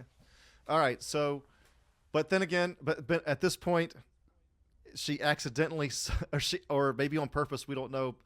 This is the contingency she was programming into the rings. Either like Zarm was putting this in or something. Or maybe Zarm does it without her knowing. Sorry. Yeah. And so maybe even Zarm and Captain Pollute. Anyway, I haven't said it yet. She summons Captain Pollution. Okay. So, Captain Pollution is summoned via all these rings on her hand, and then maybe doing that takes her out for a moment. Not exactly sure, but anyway, they have a. Oh, I like this moment too, where remember Captain Planet at this moment is like kind of talking with the Planeteers, right? Meeting them for the first time. Then they hear Captain Pollution being summoned, and then maybe we can have like a badass kind of what the fuck kind of look from Captain Planet. Kind of give him a badass reaction to this, like what the fuck, and then he turns around and goes to fight him. So they have an epic battle here, and this is where we're going to have a couple different endings. But I did want to say real quick before we get to that, he has a different look in the comics too, by the way, slightly different look. Cool. But he, whenever he gets he can get supercharged, and before we get to our alternate endings here, we do want to address that it's not the best when you have remember not many people like it in Logan whenever he fights a guy that looks just like him, a doppelganger kind of thing. So we wanted to kind of avoid that. We want to summon him, and at first he looks like him, but kind of like Doomsday or other villains like that, where the more sludge and the more pollution he takes in, he actually, and this is from the cartoon, which I forgot about, he will morph and get bigger. So we can have Captain Planet fighting this humongous fucking, kaiju level. Kaiju. Yeah. Yeah. In my mind, he's kind of more for this movie. In my mind, the way I would envision him is more like the Super Skrull, where he has at his disposal all 4 of those different powers from the rings, possibly, where he can control this smog, sludge, and he because he's around so much of this pollution already on this island based on what Blight has done to it, he's pulling his entire arsenal from the sludge and the muck and the toxic waste that they've amassed and the smog and stuff like that, and really beefing those kind of things up. So he looks kind of like somewhat shifting in appearance, but dirty. I mean, that's what I just said, though. I think that's. He starts out looking more like your traditional Captain Pollution, but then he morphs. So it's all so we don't have that problem of doppelganger fights. Sure. And it's faithful to the lore. Yeah. Yes. Initially, I wouldn't have him look anything like. He would be humanoid and maybe even have long hair, but I wouldn't even make him look really like Captain Planet much. I don't like that. I want him looking. I want him straight out of the rings, looking like Captain Pollution, like regular humanish form, and then gets to morph. Yeah, I think he should be humanoid form. I just don't think he should have a completely exact kind of costume. But that's semantical. Okay. Yeah. Okay. Yeah, I mean, but at least this kaiju, or at least this kind of souped up version of him is actually in the lore. Absolutely. And Stefan and I talked about this before we knew. I don't know if I ever saw that episode when I was a kid. I saw a Captain Pollution episode, but I don't remember him growing like that. So maybe that was in another episode, or I just don't remember. But we kind of stumbled upon that on our own. We were like, well, what if because we didn't like the doppelganger thing. And then we were like, well, what if he just kind of grew? And then lo and behold, that was in the source material. We couldn't believe it. This is all there. Yeah, I'd have him more shape-shifty. I think we're kind of on the same page here, honestly. Yeah. So moving on, we're going into Stefan's edit of the ending, which actually I kind of think we could eventually kind of combine all these things. These are not totally mutually exclusive. I think it's basically the same ending, but I think it makes a little bit more sense, is a little bit stronger than that initial conversation we had. Yeah. And I think, they can be combined. Okay. I just wanted to clarify things, so that's why I wrote it out, because I think we tried to get it down as quick as we could, Yeah. But so the first thing you have written down is, so Captain Pollution draws his arsenal from all the waste and sludge and smog that eco-villains let loose. Could I read it? During the events of the film. Yeah, go ahead. All right, cool, yeah. So what he just said, an epic battle between Captain Planet and Captain Pollution ensues. All the while, the nearby protester camp is now in harm's way. And stop me if you guys want to add anything. Keep going. The Planeteers jump into the evacuation effort. Now they don't have the power of their rings, but they're still heroes. They're still trying to help get people to safety. Captain Planet puts up a hell of a fight, but the sheer amount of toxic waste Captain Pollution has at his disposal overpowers him, and Captain Pollution begins to relentlessly bury Captain Planet in the muck, and he can't escape. And this is something that also happened in the cartoon. Okay. Well, not by yeah, just to Pollution, remind but everybody of the cartoon, Captain Planet's kryptonite is pollution, okay? Yes. So we're going to keep that with us. It's muck, it's smog, it's any kind of muck, pollution. all that shit, yeah. Chemical shit. He's just Yes. burying him under this, and this island. This island's getting just wrecked through this whole movie. The bystanders are in relative safety when the Planeteers realize that Captain Planet has been bested, and they're helpless to aid him. Without their powers, it seems as though all is lost. The sheer amount of pollution amassing in and around the island puts everybody in jeopardy. So that's kind of speaking to Andrew's idea of it growing. And I think just everything in the island is becoming overshadowed by just a bunch of pollution. Cat pollution is not, no joke.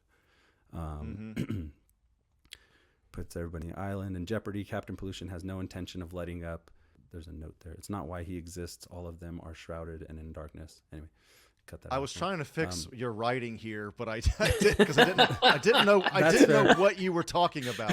I thought I was going to read this. Yeah. Okay, that's fair. Yeah, I was dictating some of it, and it's Captain Pollution has no intention of letting up. I don't know why he exists, but all of a sudden they're shrouded in darkness, is what that was supposed to say. So wait. So all the Planeteers and everybody are now, it's like kind of pitch black because it's like the sky has become dark with complete pollution. Okay, yeah, that's that good. smog. Good amping up of the action here. Yep. That smog, yeah.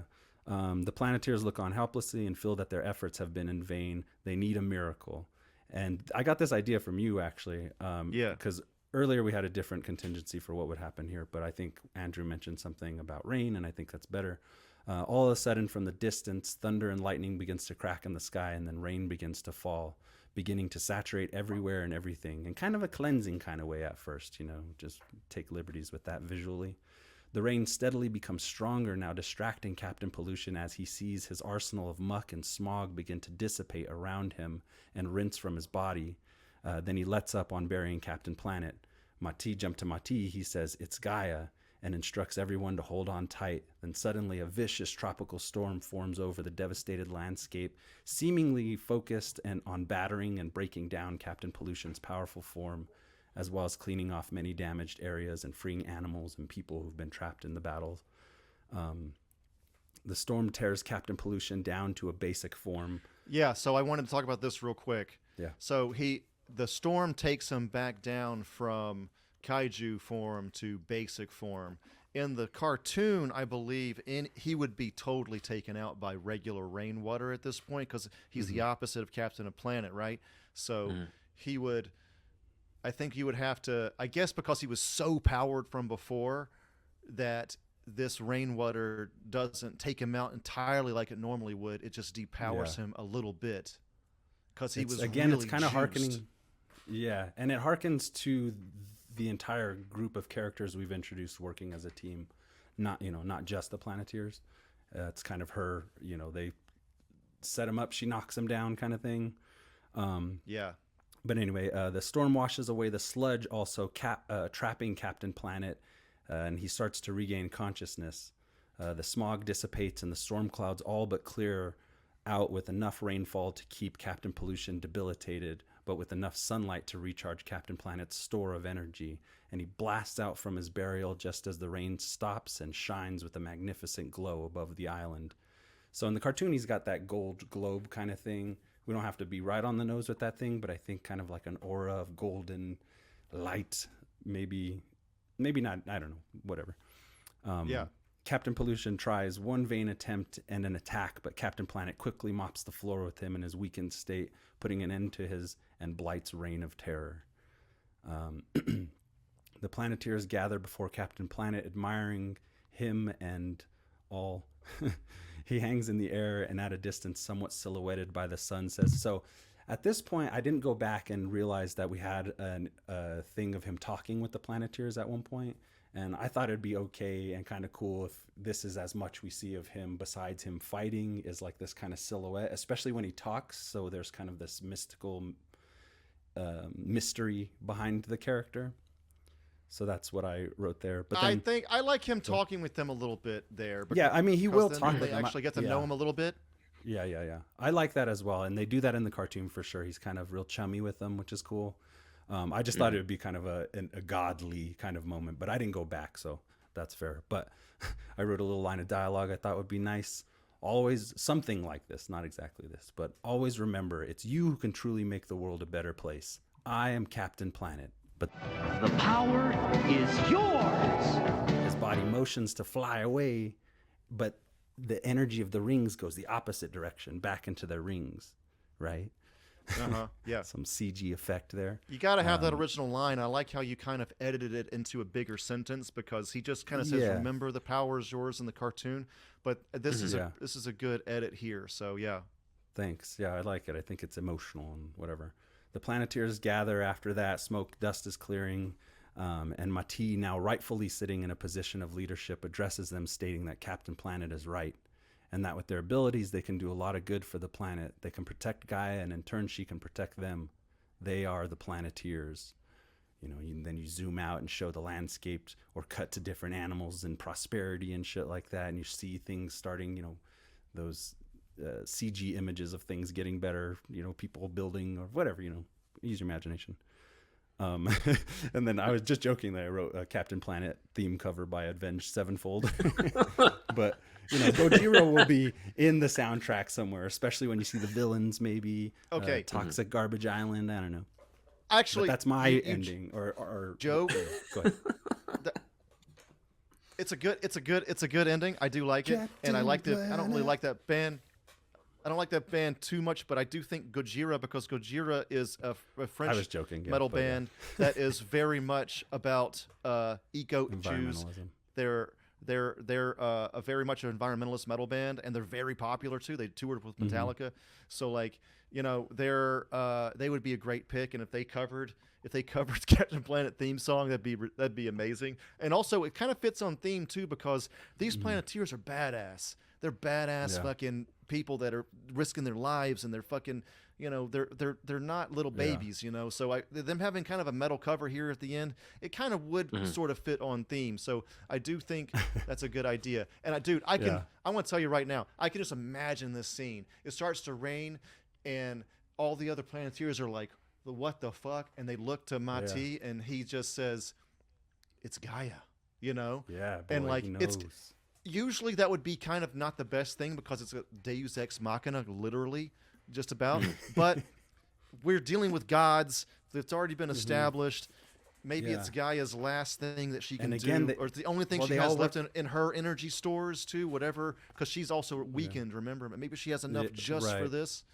Maybe meeting the Planeteers gave her some energy as well. That was what I was going to propose. I think... Because, like, again, like, Mati is your central character, so ideally he has some involvement with basically solving the big problem that happens in this plot. So I think because of something that Mati and the Planeteers do outside of what, you know, you've got the big fist fight with planet and pollution. That's already covered and stuff. Yeah. But if it's something that they do in conjunction with that basically replenishes the spirit of Gaia so that she can do that, that will be less of a deus ex machina and more of just like the leadership arc that you gave to Mati already is fully realized at that point, where he leads the charge to sort of replenish the spirit of Gaia, doing whatever it is with the rings, whatever it is just to inspire people or the other people who are around this dystopian wasteland, and realizing, you know, what it's going to take to save their world, all that type of stuff. Like that can be something that's going on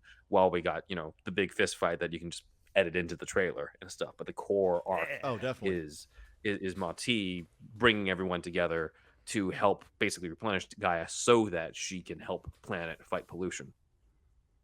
Yeah, I think that's great. We have a lot of great ideas here, man. Yeah. So, my this is like not totally my idea, Stefan. I think you were part of this one too. And then the last part I think was totally me. But our other idea for the ending, actually, I think your idea is really more fleshed out, man. But just to cover it real quick, Captain Pollution transforms into his bigger form, grows more powerful, and then Captain Planet is weakened and tells one of the Planeteers to blow up part of the plant nearby, and then they're confused, but they do it anyway. That explosion causes it to rain. But man, I think your guy idea is better now that I read this.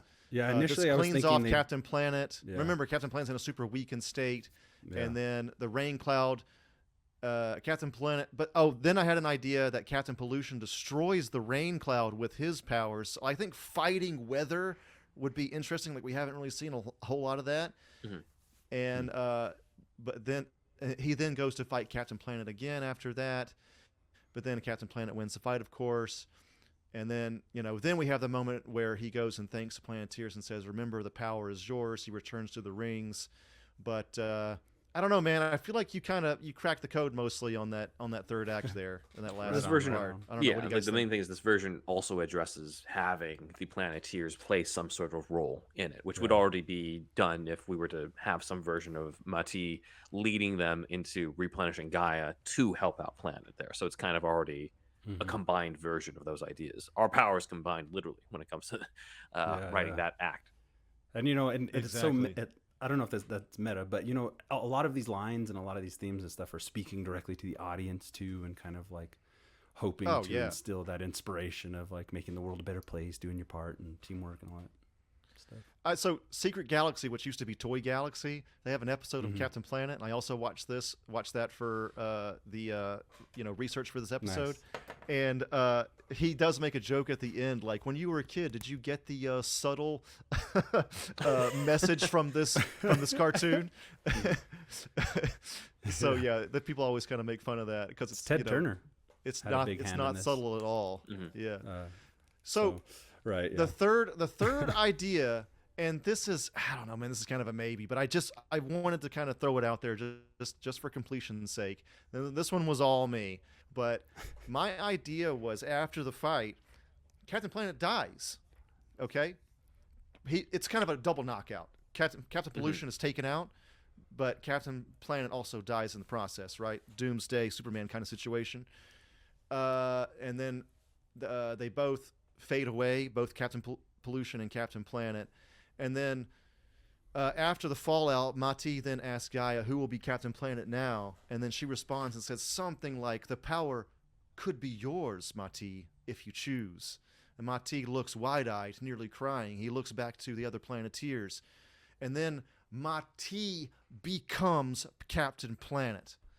And then after that, he goes back. Then Mati, Captain Planet, goes back into the rings. We see the heart ring drop to the ground because Mati is gone. His physical body is gone. He's sacrificed himself to become the next Captain Planet. And now he's Earth's protector and things like that. So the other Planeteers pick up the heart ring. We don't give it to anybody just yet. And then it begins to rain, and we maybe have a scene like that. But I don't know. I thought maybe that would really give us some sort of real gravitas at the end. But I don't know. Maybe it's a little bit much.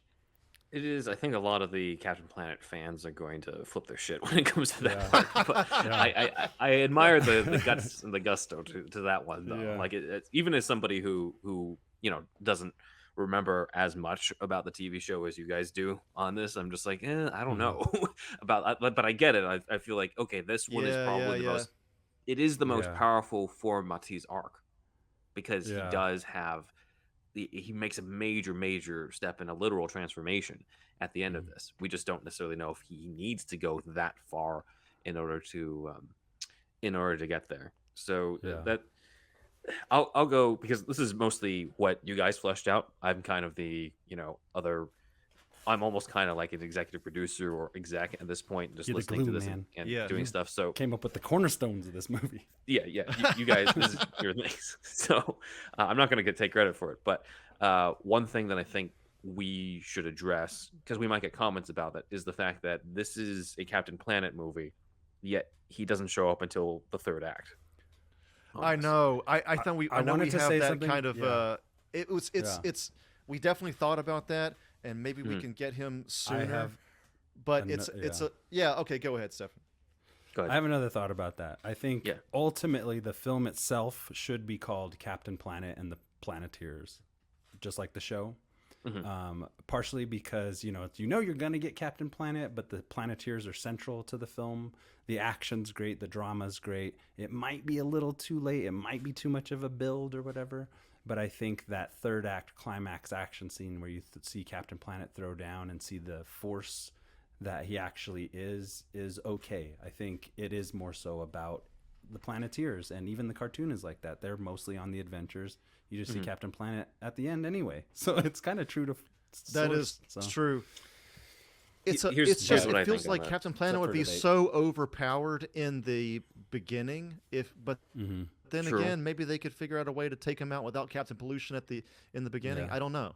I still like having Captain Pollution as like the big bad, the final battle. Like that's the one you're putting in the trailer.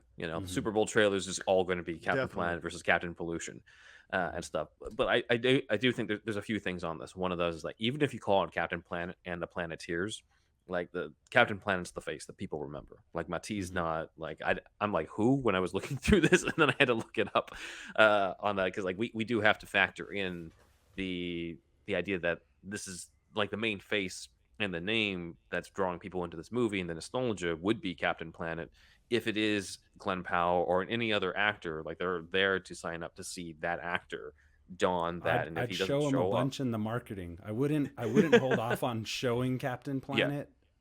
He'd be on the poster, subtly. You maybe not see him as in bright of light or something, but he's still there, and he'd be in the trailer. No, you would need to show him in the trailer for sure.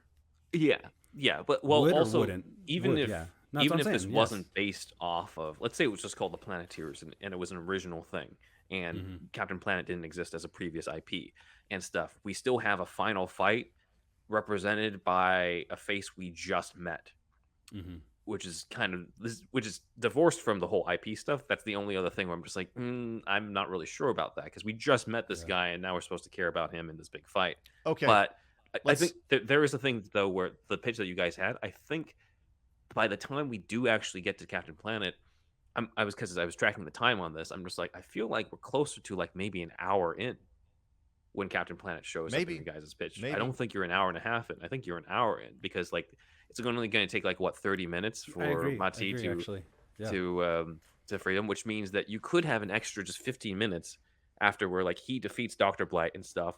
Yay, Captain Planet, and then you build up a little bit of a relationship with Captain Planet and his dynamic with the kids for a little bit, so we care a little bit more about him and what he represents and all those things, so that when he gets his ass kicked by Captain Pollution in the third act, then you're just like, oh fuck, like you have more of an emotional tie to that, and it gives Dr. Blight more time. So I'm not saying you put him earlier necessarily. I think the way you guys have it, he already kind of shows up an hour in which case kind of what I'm saying. I think we do spend a lot of time with him with those fights between the eco-terrorist and Captain Pollution, and a little scene where he has a chat with them, in which case he shows up in the middle of the movie. Really can be looked at as being kind of half and half, really. So where do you put him in if he's coming in the second act? Where is the exact position he's coming in? He'd be midpoint.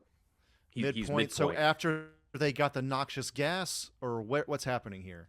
Midpoint would be no. You do it exactly the way that you guys said. I'm just saying that the part that you said was the third act is not the third act. It's the midpoint of this. We're about an hour. So what happens after? Yeah. So he fights Captain Pollution, and that's the midpoint of the second act. And then what happens after that? After that, we have a little bit more of him mentoring the kids. Maybe they're just like trying to clean up stuff because they think it's over, but Dr. Blight is plotting shit. And the second act is Dr. Blight with the rings creating Captain Pollution. Then third act is your fight with Captain Pollution. But at that point, we know Captain Planet more. He's built up more of a dynamic with the kids. Yeah, like we have more of an emotional tie to this character, so that by the time that he's nearly dying and stuff, we have a lot more of an emotional connection to him, as opposed to if we just met him feeling like 2 seconds ago on that. I'm saying you basically just keep exactly what you have. I'm just padding out a little bit more before the Captain Pollution stuff. It's not a bad idea. It feels like we would definitely need to add to source material also, because I don't know. I remember I could be wrong about this. I watched like clips, and I watched the first episode in preparation of this, and then a bunch of other stuff, but I don't remember, like, there's not like... This is kind of a problem with the original show, maybe. Captain Planet himself doesn't have like a lot of character moments. Sure he does. He really is. They call on a Deus Ex gonna No, he has a lot of kind of by he's- themselves, like at the end of every episode. He spends in the cartoon in How much? you might say that they're well acquainted. Like he spends a good amount of time with these kids when he is summoned. You know, he pals around with them. They know he has a personality. You know, he's even kind of funny and joking around in a lot of episodes. I think you have to add. I think there's a source lot of material room when there you're though, adapting. as well. I think with the structure we have, and I think the intention as well is like there's a good pacing going here as well. We're really building tension right from the first moment. So I think the pacing is going to move fast, and this movie probably won't be as, where it stands now. It probably is not as long as maybe in your mind, Andrew. And I think Ben's kind of on point. Like I think we do see Captain Planet a little bit earlier. We just So that our last second fight and the last our second draft of this would be like we add more after this first fight with Captain Pollution, or he fights somebody after he takes out else the in eco terrorists, probably, and maybe there's Because another like they have to actually help something, and I don't know. Go ahead. So Right, we replace where Captain Pollution shows up. He doesn't show up there, but there's a big battle there. Captain Planet is summoned here in front of the Gaia chamber. And Basically, then Dr. Blight needs more time to recover before creating And Captain Pollution. It's and good that's what leads between us into the third act after that. Yeah, Exactly. It's good between the eco-terrorists and the Captain Pollution fight, maybe to have a reprieve, there and get some of that good time with Cappy Planny. Right, which is again, I realize that there wasn't a ton of maybe there wasn't a ton of character to Captain Planet and the stuff, but the core audience of this is partially kids, but also partially us. Us 30-year-olds who grew up with this, and there's going to be, we pay for the ticket for the nostalgia, but what really gets us to remember it is the emotion, the depth that's added. I mean, just look at the difference between Top Gun 1 versus Top Gun Maverick, where the first one has these iconic moments, but then the second one we watched and, Andrew and you and I were at least, we're just like, this is the best movie of the year. This 100%. This adds so much. And if they didn't add that, then it would just be like, it was nice nostalgia bait. It was cool seeing Tom Cruise fly a plane again, but then we forget about it next week. What added it was all the added shit to that, to all the emotional depth that us now as grown men are just like, okay, this is what gets us to, to be close to crying in the theater and remember this movie. And that's kind of the thing where okay, now that this is Captain Planet for 2023 or beyond, this is what's going to get you to remember this movie is this character, or this insight into Captain Planet you didn't know, or how things have evolved now that environmentalism has evolved or has grown more and more since the 90s when the show was on. All these different things you kind of have to add into the mythology in order for it to kind of have even more of the impact and to have a sort of a worthy adaptation. I would love of that. something So from when you're a kid. Good. How would you, off the cuff, how would you expound on Captain Planet as a character? Would you add more of a relationship between him and Gaia? What's his deal then? I mean, off the top of my head, it is. We need to kind of learn. Actually, Stefan, you probably know better than me, because I'm just going to. After he takes out the eco-terrorists, we get a scene where all the people, the protesters and stuff, and villagers who live on that island come and they admire Captain Planet, and we really show this moment where he's kind of that Superman moment where he's really caring and loving to the kids and laughing with them, and everybody is thanking him and kissing his hand and he is kind of a god character, but maybe not leaning too much into the god thing, but really showing his relationship to people in general, this force, or I guess not in general, but now that he is around and just astounding all these people and helping them, maybe using some of his power to lift trees off of some shit, It's just tough because this is a character that literally you see him return to the rings. Show that he cares. He returns to the rings, so whenever he's not in the rings, is he just kind of not around? How much do we really flesh this out? I'm sure there's a solution. But in the cartoon, he's around as long as he needs to be. He has scenes of dialogue and stuff with them. But no. My point is how much of his own character story and his character building can you get when a character almost doesn't exist out? Whenever he's not, existing as Captain Planet, he doesn't seem like he exists when he's in the rings. So like, what's his story then? You know what I mean? Like, if we're going to flesh out Captain Planet himself, what do we do about this? This is a problem that we would have to address in later drafts. Well, he's Yeah. had to have done, like, this is not his first go around, right? Like, he's had to have done this before in some ways. He has to have had some established relationship with Gaia, with the planet itself, with human beings. You know, does he love human beings? Does he have a mistrust for human beings? What Yeah. does he think about? How does he feel about environmentalists? How does he feel about the eco-terrorists? Like, all these sorts of things. I don't think you need to necessarily build in a huge backstory so much as you just have to Mhm. build in what his relationships are to the existing context of the story. You know, like, kind of like I what Stefan was think talking about. Yeah, I think it's just important to show more than tell. I think we show Mhm. how he is with creatures and people around after he's been summoned, and let people admire and appreciate him. You know, I don't think we need to like really sit down and pick Captain Planet's brain necessarily, because he's the spirit of all the characters we've built at this point. You know, That's the thing. These are Earth spirits in a sense. So I would, Ben, I would love to flesh. I think we should flesh them out. Mhm. I'm just trying to present right Mhm. now the and challenges. when I with say this. spirit, I speak to like the spirit of the people, you know, like the spirit of these characters, the heroic, you know, characters. He's kind of a representation of all those things, you know, that came He's an from ex- the characters.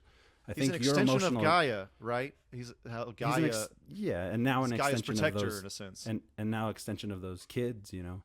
And another idea could be somewhere laying in there that like at the time we meet Gaia in this film, she's already kind of at a weakened state, so she alone can't summon Captain Planet anymore.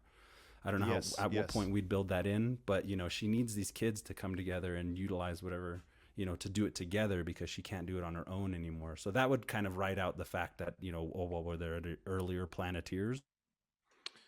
Right. I I think mean, maybe in ancient times, yeah.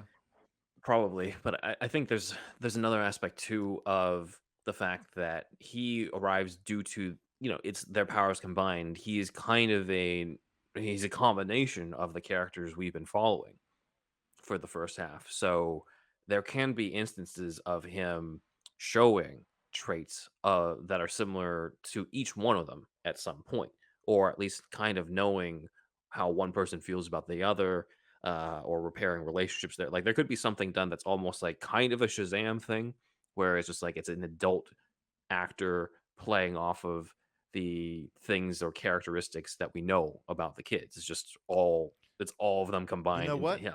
The ring's imprinting too. Mhm. That actually that imprints back into the ring and imprints back into Captain Planet. I don't know. I just In which case, yeah. Captain, you don't necessarily have to create this big, like, last thing you need to do is this big backstory where Captain Planet's from a distant planet that got destroyed, you know, and all that type of shit. Like We're you don't not need to going do that. there. You're not going to do that, but like just make him an extension of the existing characters we've already been meeting for the first hour or so, where like so it becomes less of a thing or like completely new character that we have to explain and make it more of just like, okay, this person is a manifestation of this, and deepens the existing characters, deepens Mati, deepens Wheeler, deepens everybody. Sounds. I mean, I love it, dude. I think it's great. I would love to see this movie, whatever in some form or fashion. You hear me, DiCaprio, Glenn Powell, General Matt. SuperHousePodcast@gmail.com. We'll be waiting.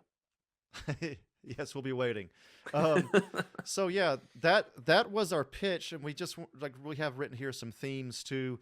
You know, of course, environmentalism would be the major thing here, right? We'd have Greta Thunberg in it. No, I'm just kidding. But you know, maybe. But again, Captain Planet's a godlike force. He's under the direction of Gaia. They're both kind of ethereal in some way or another. They're both connected. But also, like, I just love like thinking about like how divorced from nature will we be going forward at this rate that we're going already in the real world.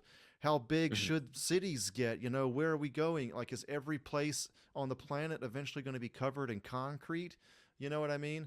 Like, I don't know. It's just like there's some real deep ideas here that we could. That it's not just like let's save the planet, guys. Like, yes, it is that, but I would like. I always love it when there's like a deep quote here and there, not overdone because that's a little bit much, but like here and there, and you could definitely do that in this movie. You know, we have all the cheese of the '90s show, but we're gonna pepper it in with some deep stuff too.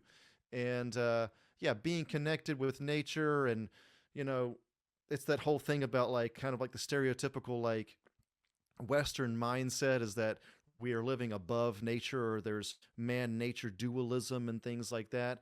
But in reality, man is a part of nature. Man lives amongst nature. There is no living atop it.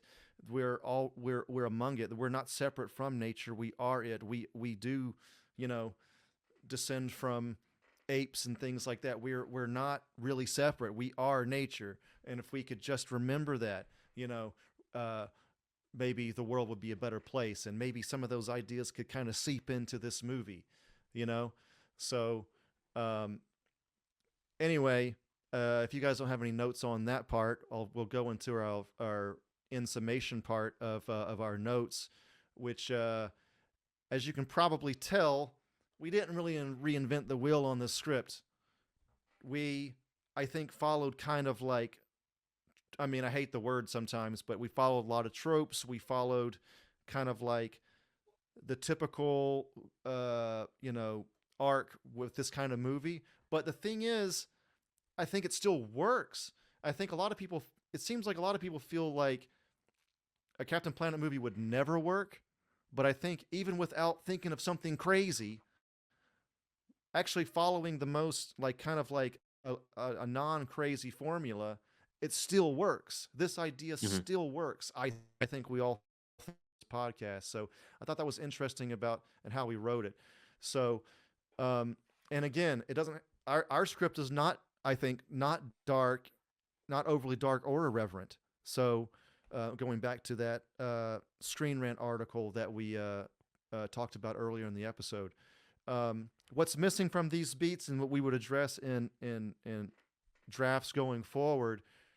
We didn't really get too much into the interpersonal relationships between the Planeteers. That would have to be something that's addressed in the first, like this isn't in the first draft. These are just beats, right? So in the first draft, when we finally get there, or the second draft of the beats, story beats, where we'll have to kind of flesh out like, who is Linka? Who is Guy? We got a little bit of Mati, but more of him. Kwame. We didn't really talk about Kwame that much. Kwame, I thought, had the coolest power when I was a kid. I like Wheeler too, but man, being able to control ground, like that really stuck out to me. Like you could really do damage with that, So, really like Guardians of the Galaxy style kind of thing, have their team, not work and then start to work together, and, definitely have a focus like you have with Peter Quill, with Mati, different personality than Quill, of course, but focus on him mainly. But we definitely get to know the other cast as well. And we didn't go over that too much. We were kind of like getting just real broad stroke story beats with this episode. But yeah, and I also wrote here like what's Maddie's arc in this, but I think it's to find purpose. It's to find his arc in this would be probably his leadership arc, right? Like you said, Ben. Mm-hmm. Yeah, it's learning. You take somebody who is not used to being a leader, who's not used to being, in having any power or any say in anything, and you empower him, literally in this case with a ring. Well, thanks everybody for listening to our Captain Planet pitch. It was a lot of fun, and that is superhero stuff you should know. Okay, so final trivia here real quick before we're going to fan comments and all that. But Captain Planet has comic books. Marvel had a lot, like a quick run, I think 12 issues or something like that. I haven't read them, but the artwork is cool. I really like this artwork on these covers here. So kind of interested, actually. I couldn't find it on Comixology, I don't think. And I looked on the Marvel app too, and it wasn't there. But if you're able to find them, could be cool. And hopefully this movie gets made and they just get reprinted. Exactly. Secret Galaxy mentioned that they do begin to deviate from the cartoon too slightly, which would be interesting to see. Maybe they build upon it a little bit. Mm-hmm. So if you know about these, please comment in the comments. So yeah. Also, the toys. There were toys. Stefan's super into toys also, and I wanted to mention this. When they sold the toys, they did try to be eco-friendly. somewhat, because they are pieces of plastic, so there is that issue. But and also I think some of the materials they use are somewhat eco-friendly, like friendlier than usual, and the sales went at least partially. A percentage went to some charities at the time, something like that. So I thought that was interesting. And the last Cool packaging thing here, during the research for this episode, I found this channel called Captain Planet Tube, and they have like a bunch of promotional material and stuff like that, but also there's like all this, like, it's very interesting, like the premiere of Captain Planet and like all these like behind the scenes and Turner, I don't know if it's meetings, but like announcements to, like, I don't know if it's the board or whatever. It's like almost like a corporate announcement, all kinds of behind the scenes stuff like that you don't see for a lot of cartoons, because it was felt a big like push. It was a big push. They had all these stars with it, and they were like just so genuine, like Ted Turner and all, like everybody involved. Is Ted Turner here? Like, I don't know what your thoughts on Ted Turner are, but like it's just like everybody was like super into this. Like it did feel like kind of like their heart was kind of in the right place on this one, to me anyway, watching these videos on this channel. So I thought that was kind of interesting. I kind of liked watching those. So Captain Planet Tube, check it out. And then another thing I found, there is an actual Captain Planet Foundation. Go to captainplanetfoundation.org/donate to donate. And you can find out. The power is yours. The power is yours, everybody. So this is still going on. It's the website. It doesn't look old or anything. Like this part of Captain Planet's legacy is still going, it seems like. So that was kind of cool to find out. So check that out. You know, I tried to see if they had merch or something, but I didn't find anything like that. But it'd be cool if there was like a tote bag, or you know what I mean, like your grocery bag thing. Yeah, the proceeds go to all awesome. this. Yeah. Exactly, man. That would be like the perfect thing. So, so again, thanks everybody for listening. Stefan, thank you for coming on. Thank you guys for having me. It's a blast. And hopefully, this reaches Glenn Powell, Jono, Matt, and Leonardo DiCaprio himself. So, and Stefan, you had some plugs as well. I haven't been too active on social media in the last 6 months or so, but I will have some projects coming to my toy photography page at Blister Pack Toys on Instagram, and any other projects I may announce that aren't toy related will be at Regenesis Studios on Instagram as well.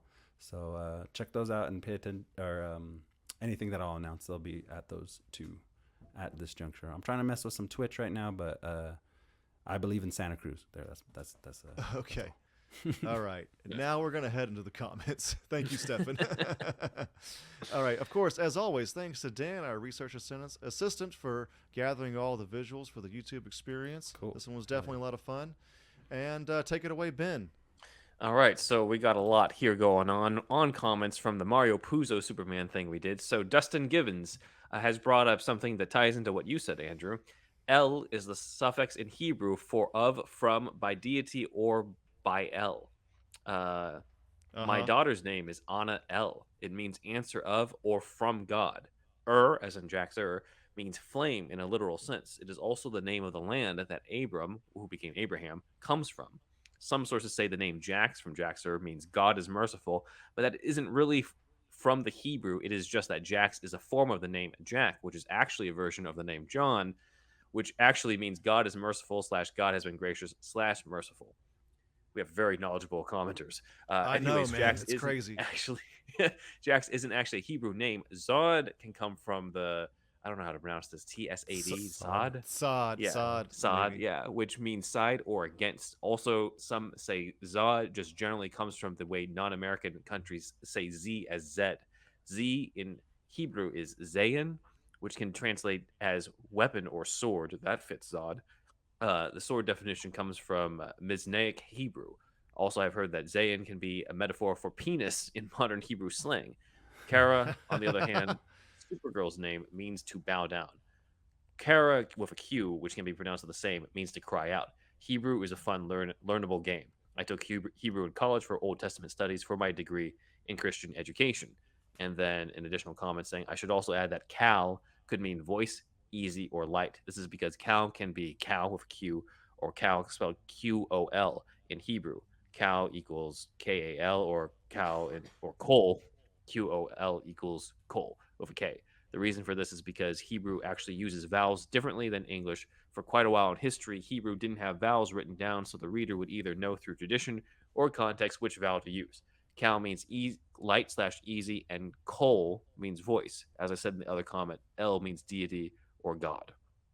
Wow. Yeah, so awesome comments. This is great. And just for reference, real quick, we were talking about how Kal-El, the name for Superman, has especially the L part, has this basis in Hebrew. And yeah, I've heard this before. Kal-El means voice of God, things like that, and that basically. So, I mean, this is great. I love learning about this stuff. Again, I love seeing the deep stuff connected with comic books. So yeah, and all these kind of properties. So yeah, this is great. Love it. Thank you. So thank you, Dustin. We do have another comment that is contradicting this, but I'd like to compliment both guys. Dynaguy says the idea that Kal-El is based on Hebrew voice of God has been mostly debunked. There are similarities, but not enough evidence to prove this was the intention by Siegel and Schuster. A YouTube video by Pillar of Garbage called Superman Isn't Jesus 2 goes into it all. It is hypothesized Jor-El could have been just an abbreviation for Jerry Siegel. Jer for Jerry and El for the end of Siegel. I'm inclined to think that maybe it's a combination of both, where like, okay, maybe it wasn't intentional, but it kind of turned into it, because Jor-El, like L or Kal-El, was not spelled E-L in the original Golden Age comics. It was just the letter L, and it evolved into E-L. So maybe originally there was no intention in that because it was just the letter L, but then it evolved into that in some way, because otherwise, like, all the stuff that Dustin gave us, like, it's kind of hard to believe that this is just all complete coincidence. At the same time, it probably became somewhat of a basis later. Maybe not the very beginning, but later on. If you grow up, I don't know, I'm not Jewish, but it just seems like if you grow up in that culture, a lot of this is going to just seep in. And maybe even if it wasn't intentional, maybe it kind of just came out in this way. Don't know. They're both dead. Like maybe we could talk to the people in their estate. That would be awesome, actually. But I don't know. I mean, I love that it's interesting to see this debate here, but also it could be Hebrew and him not be Jesus at the same time, because again, these guys were Jewish, so they're not. I assume they weren't caring about Jesus anyway, so that wasn't really the thing that they were. I don't think they put that in there. That kind of all that Jesus stuff with Superman kind of came later. I don't think that was Siegel and Schuster's thing. Like any kind of parallels to Jesus were kind of made much later in the game. It feels like, as far as what I gather. So, but anyway, yeah, it's cool. I mean, if Cole and call and all that, if that does mean voice though, and L means God, like, I don't know. It seems like it, but I don't know Hebrew, so I don't know. I mean, if anybody else has more info on this, would love to talk about it further. So thanks, everyone. And then Walter the Wobot has something related, but what's the deal with Superman's wiener? In Smallville and the Donner movies, Superman can't copulate with a human woman, but in the comics, Lois and Clark and Superman and Lois, he can. Personally, I prefer a sexually frustrated Superman. Nothing destroys the fantasy of a comic book hero than see them have kids. I saw this comment. So I mean, I love your comments, Walter. You always leave great comments, but I don't think it doesn't kill it for me whenever they have kids. I really like it on Superman and Lois that they have like a regular, more or less. I mean, other than being superheroes, like it's just like a family dynamic there. I really like seeing that. You know, they don't all have to have that, but I like it. I like it in that show. It doesn't kill it for me. If it kills it for you, totally fine. Not a problem. You know, everybody has different tastes, but you know, and then with him like not copulating, I don't know. That just depends on the writer. But sexually frustrated Superman, I don't know if he needs to be sexually frustrated. Maybe when he's a teenager, I don't know.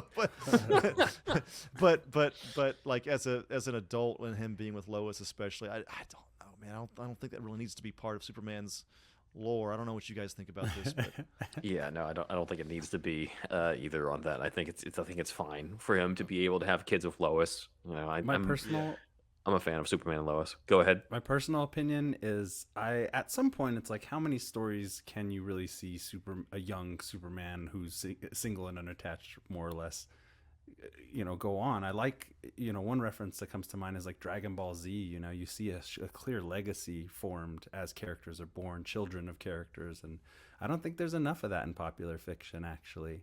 It's just now in 2023 that we're going to get movies where Batman is at the head of the Bat family, apparently, with the new stuff. So I think it's time to see these characters that have been around a lot longer than we have been, like, have kids pass the torch and stuff. I like that kind of thing personally.